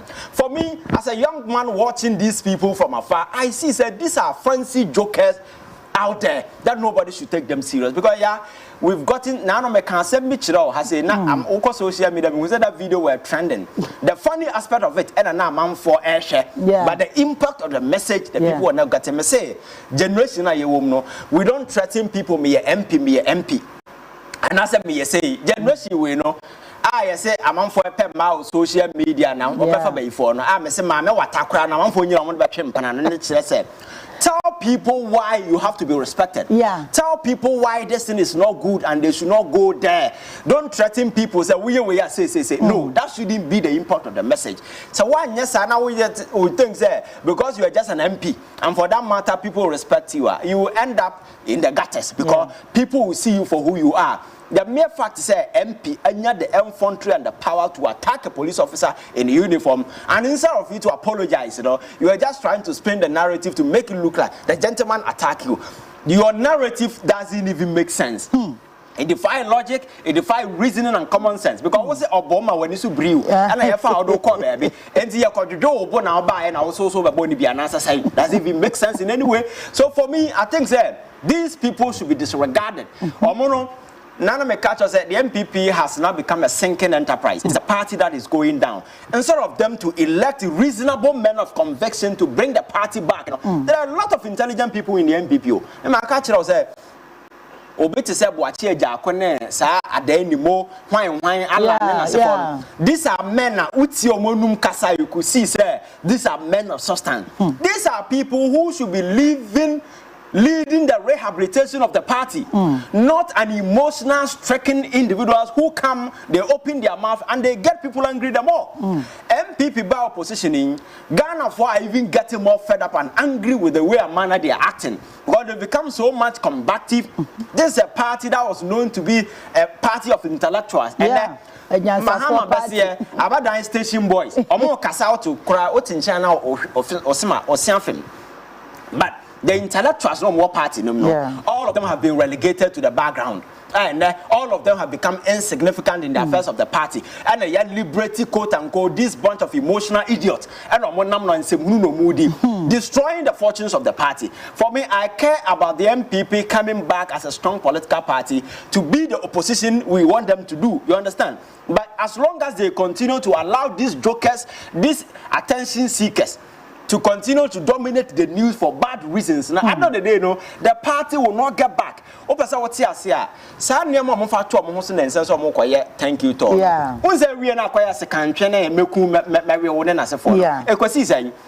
They've suspended it. It ended up in another big dog fight. Dog bite dog. Yes, and dog bite dog. Exactly. So this whole thing, you see how. So we are Nipana party. You should be worried. This is a party under Kufuor time. High pay to be party of intellectuals and so forth. Taxi drivers from America and so forth. Of course, some back room. The catches are much at university. About university for corners. These jokers came into this country, they stole from the state, and now they've got him money talking nonsense on TV. Say, men are making sikana, men are making way. You see, they need to come down from the high horses. Arrogance, me say, in this space, our politics, in this space, our governance. Yeah, do you know why people become arrogant when they get political power? Yeah, they be a funny inferiority complex. When you don't believe in yourself, you think that you have nothing to offer. You need external to hang on to become relevant. And Nipano on their own, he knows that he cannot compete. He has nothing to convince you. So Osikadie and as any other material thing coming back to complement and taking care of those things he's lacking. And becomes so much arrogant to the sense that he's not even ready to listen to you again. When people lack wisdom and intelligence, they don't want to engage you in argument. So what they do is they become very vocal and very frontal. And to win a can't say, Mukasamu come no makanyansa sema, he cannot survive. So I say I don't talk. And to growing up, Uko school as a teacher anyway, Timo, no Sane Mano, I beneath it in most of them. Because they have certain intellectual weakness. I don't even want students to get closer to expose them. It's the reason why when near them, you will not even get close, they ward you off with that kind of behavior, that kind of aggression. And for me, the MPP, those Allah Nena se forum, Allah minim se say Wajayos or Basian Babak, Boachia Jakon, and those other individuals, they need to take the center stage and rescue their party from these criminals and attention seekers. Because as long as the MPP continue to be in the hands of these jokers, trust me, the party will go nowhere. But the party need to come back, regroup, and at least act as a reasonable opposition. Criticizing, and for me, tell me what moral authority does the MPP as a political party have at this time to be talking the way they are talking? But this is a party while wrecking the foundations of this country. They've destroyed this country. The economy of this country was on the downward spiral. And John Mahama by within 4 months was a wine. Look at how the dollar has been able to stabilize. What beside how is able to do this? Senka Baumiane MPP pension and Kadia we see ya and can lectures are hold on more organizing with Krumano and Kenya the Ketua. But here we are once again. People are not even talking about it. The John Mahama is not even celebrating this particular feast. But it's a great achievement. What me here and the city. So for me, I think that we need to stay focused. These people are ready to learn their lessons. Arrogance and no power. That kind of unwitty decisions no more make at the time. No, is the same. I'm fighting for any dancer argument team. Now I'm catch out the Ghana Bar Association. Another group of people, they were just barking like dogs. They were not able to tell you what John Mahama has done wrong, and for that matter, no, that's what punish you will be. But see, now what will be at reasons? And you know, as you go back to what John Mahama has done. These are a crazy bunch of individuals because you see, the power to suspend or not to suspend Chief Justice, you know, the Constitution, the President, okay, Article 146 down was or say, see, it may establish a premier facility. Now say you set up a committee. The President has the power either to suspend or allow the Chief Justice. That is a discretionary injunction on the President, and only him alone. We are Ghana Bar Association. I was say on resign here. To me, the one case I said damn the whole team because you should know law. That's what I'm telling you. So as a lawmaker, as a lawyer, you should not be talking like somebody who make coffin. Because no, you want to say you fundaka. But as a lawyer, if you are talking like somebody, sabi only way, you know very well that particular President alone. So why will you interfere? He can decide to or not to. But to say you had no court because I exercise I said be a damn baby. That is why the association has become some kind of a political movement. So for me, I think that we need to focus and stick to the na yama Ghana for who say on mind by be Ghana for emotional gullible individuals do anything and get away and become way relevant. And Ghana for demonstration almost as you see how they were treated. Nobody took them serious. You understand? So for me, I think that we really need to stay on track and make sure that near Ghana for deserve the omo panel. That is what we do. All right. Bradley Sowolaba.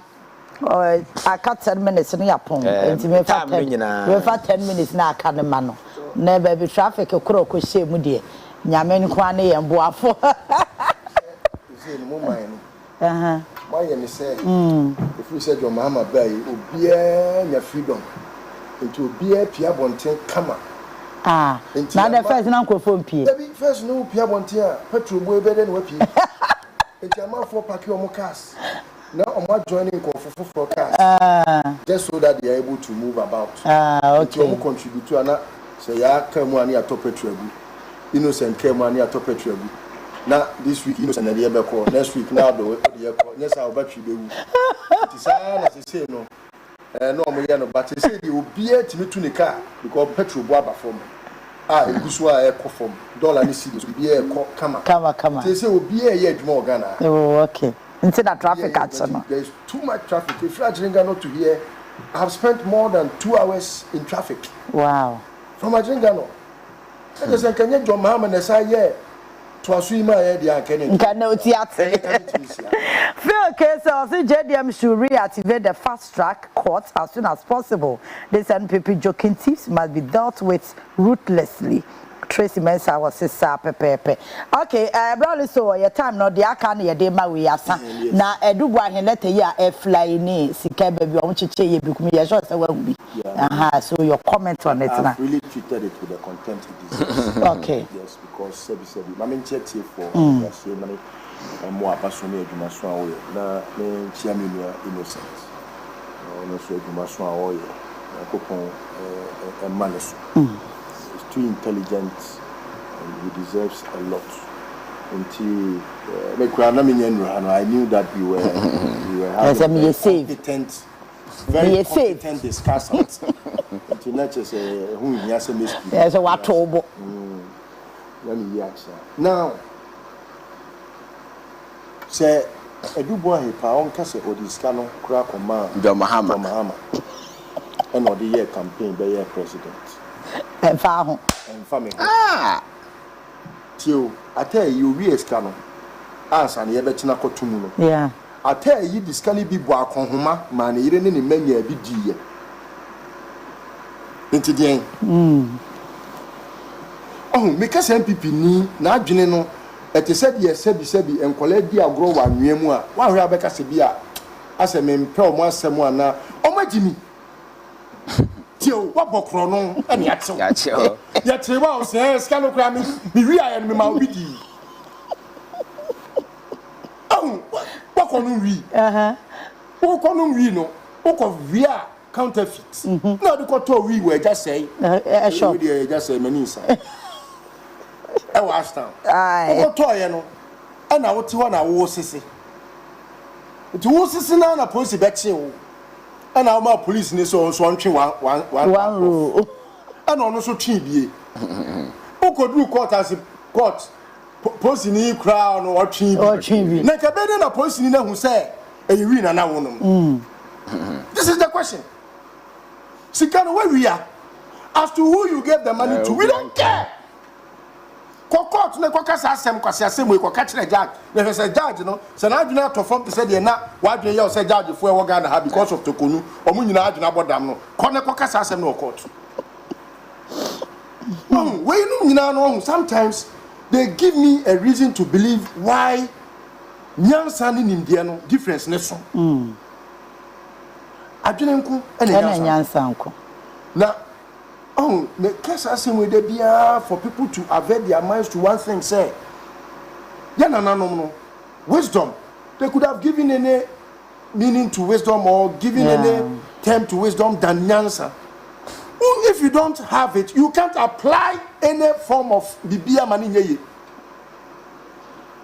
se sia ya yeti we se binim nyansa ebia asem bia meka no tra without recourse to cognitive thinking. Common sense. Eti ne leto ni dey you. E ma ti say no ma opposition parties. Go some for machine be election coalition. Opposition parties. They are part of the governance structure. You can democracy now. A multi-party democracy.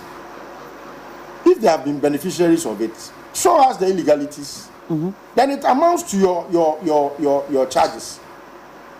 It increases your charges. If you know, say, giving monies to opposition parties is an illegality. It increases your charges. Did you bribe them? If it's a form of bribe, then it means that the one that took the bribe and the giver, they are both guilty. If it's gifts, there was here about gifts. Say emremuno, or was say taxa. Maybe we can discuss that. But as far as I'm concerned, you were holding a public office. You have been discussed as an embezzler, a thief, a common thief. Your father, Professor Dubois, he was only known historically to have been the good professor. The good old professor died. And I didn't know he was training his sons to be thieves. Thieves. Ne baba ko de I find them say so mo ye ho adwuma. Finance ministry. Serious. Ne baba ko. E dey say osafuma ye kronfo, ne ma ya kronfo. Edubu ahe ye kronfo, ne ma ya kronfo. Ekufado ye kronfo, ne ma ya kronfo. Kenoforiata, ne ma ya kronfo, ono so ye kronfo. Bedi atwo ne ba ECG kronfo ono bedi atwo na mu kronfo Gabi same. Just MPP no akoye to say a crime scene. Everything they just come about to do no akoye say no deplete bibia. Report money of after all property owning democracy. Property owning democracy. We should be averting our minds to only one thing: how do we own properties? And a conservative for the property owning your friend is a Democrats.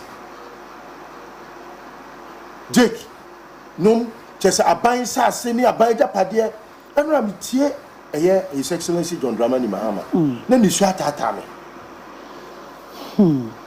No good leader would allow for ne subordinates. Say, oh, or my Japan, the amount ton among Fanams Mummy. Oh, yeah. She say, ya oba ya and your market chiwi. Tessa, and rap me 120 days away. Now we share the conversation now. It's as if he's accounting for about 8 or 10 years stewardship. Yeah. And the accounts he's rendering, he is being very submissive to the core. Say he sees himself as a servant leader, and he or answerable to be bia or pledge here. Any the one pledge and so why? Sure. Or can the SCA about the other 2 years? Any baby aqua drew. This is leadership. And you say, I question MPP the Papa Mua. Yen, ya the Calabule Council, bad report money of the Abano, and what's what your crown post, Sebi by Yenka, he blocks a who do a drama ye to a so many pay. And then the second or the year, and then my melodina, eh, my mommy pa, Mamenciano, Papa. I feel no, or baby, but yes, you are all born. And yes, so no, you're silent and you. Ube or commission. Or Ubia or your papa crana or Cana Bontiana and the book. Aye, mean say yes, I don't see. On Pesa. Or see, we are dear man, we you know. Why are dear crowd than as a crown? Mommy, baby, I will be a child. Now, so share. NKOSUO in the past now, the only thing that solved this whole problem. When we say NKOSUO na dabeni Odehyeeba koko dabeni Odehyeeba. Oh, you say opre a policy a mojaba. What you say? But your mama, what is a president for? And from my Odehyeeba party a wunya. What the president for can say me some time ago. I say, and so share and fenipa, and so you know the fenipa. Now. What the boko egusue dwa aboa tatia se ne be ya obetimi ayi ne nso enti de me hu ne say on rashe enkoti because Professor Mills buy no not John Kofo careless ajekum Kofo ofa Kofi na wa makot ho no maye sandwich kama who dey asem court pa ne aboa to agu enti me ofanum kwesi o se je nu nyina satam ne de na me tame ofanum aji pa na me nim se me ofanum na omo aya lebe kakranti ti wo se cases ne kokota ni abrosko ni aboto agu ema asabi num de nyina ya e botugu yi e che na Professor Minister say oh munya monka na omujai ma ne kai enu na MPP eba abemu biemu no omudi timu po bi ba say ye wi akora na we jo mahama oba huntimi nye yam pack court with impunity no yenye de ebetimi na fe no se ko ba kra se na adwen sesa yam pack court no se na ebe ya court no ya sen koduru ho a omo ye yan kofo a omo so ye no omo na commit crimes no because Akufo created a syndicate a Kronfo syndicate what in abusuafo na yonkofo e na hyehyehye ba bia eti asamba sesie ya hwe in the case of Kisie Jaben Kisie Jaben e hye na adwuma ase no na gabi hey me na mde okotena ho ye careful e ma Kisibu fu no e ma ne ye se wo ye na adwuma when he said he was threatened at some point his life was in danger he's not able to tell all these things because sometimes he feels it's part of the hazards of the job occupational hazards. His life was threatened 3 months to the election. Now he said that he had to flee out of town because omo pene kunu dendende. Se se ya kase nyame na ya do na ban fofra ba ka kise ga bin bia ka lose in life. Obi ti ba bia na adwen ye say na kise ga bin wonya adwuma. How can you work as obi a wo kwache kronfo e wa Akufo abam when he the president is was a thief? The one that you are working for no, is the thief, and he has some other syndicates. How could you have worked under Akufo? More than a silent killer. Say you NKOSUO well prepared.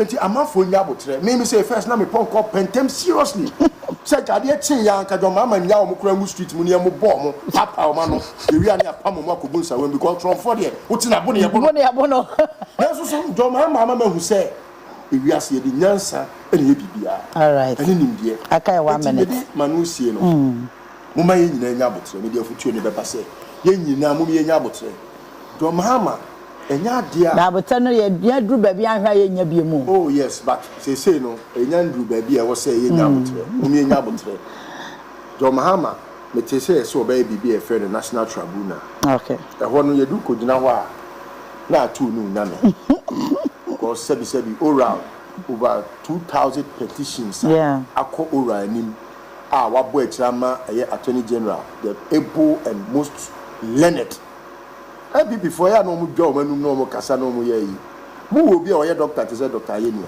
o ni mu mra mo fa ni metre so an koto certificate ni mpo dia abi lawyer nyina he o mo koye demonstration o mo certificate o mo toye o man go school eti law no mu nim all they know is the judge they have always relied on the judge enuntina hwenipa domo a o mo appointment and san o mu fra bam illegally no ye yi sankofo bebrebe na di no ade no man koye ho demonstration between sankofo bebrebe na ye yi o ma di no so mo do mo party ma na o mo pe o ma sem a ade na no man nya ho demonstration na tokonu ba akopɛ ya wono odi ne sa akobo abansi kamu di ni from the sesa bi ma po hini na ko fa ne kra ensie abomu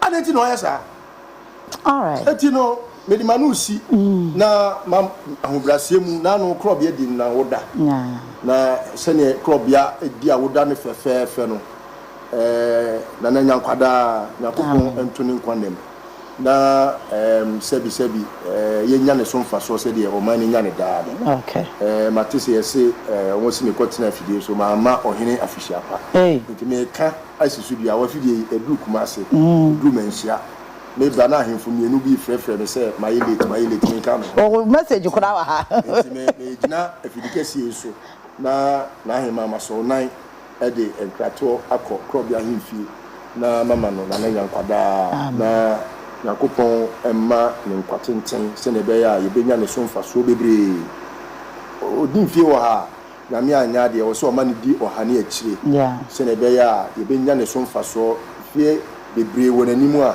wo se sabi yetimi edinya ne so mfaso nti ohene na no pe mi gidi se wa fidie da ha mawo awoda pa na watwi nyina edidi wa awoda eno no eye world's utufo hey the week wow okay but meda se papa all right bra listen we meda wase bra innocent so meda wase papa wo bo mpaye ma wo tumfo e de me mpaye bo no de me de be ma baba Ibrahim Mahama na no akoda ya asuni yonko school ni ko bo na ni tuo no nyame adom waka o de afa ne so ama yenua ba no nyakoto enenti baba Ibrahim Mahama so yakonhira na yeshira ni bi nyame yeshira papa nti na ade baba no baba na se kire baba guda aka 21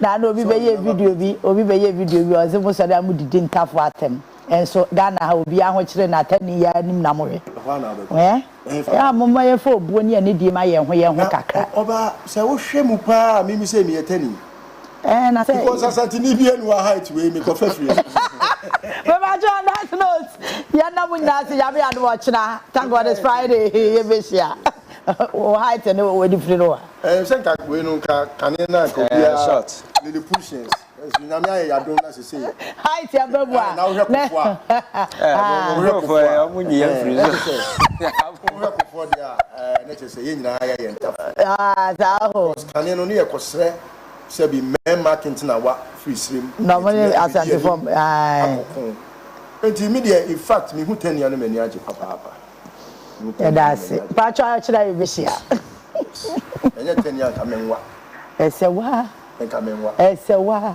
ese ko ba yeli pushing ka kalisto wa na afi na metwe me kon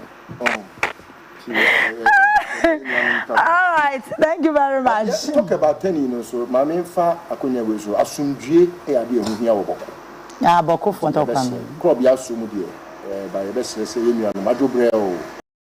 And quiet that Ed, there were Tetramen, but Tetraman so say you are into Franquine in so. So that's them.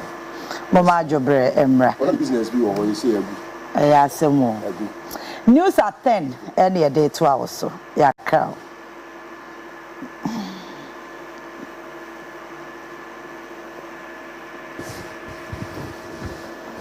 And then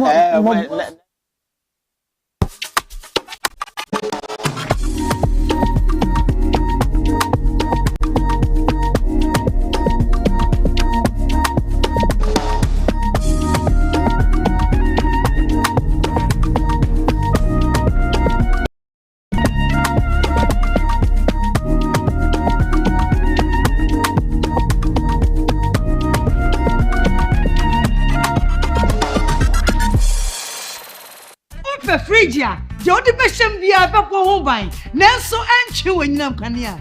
And how and no one high sense. High sense.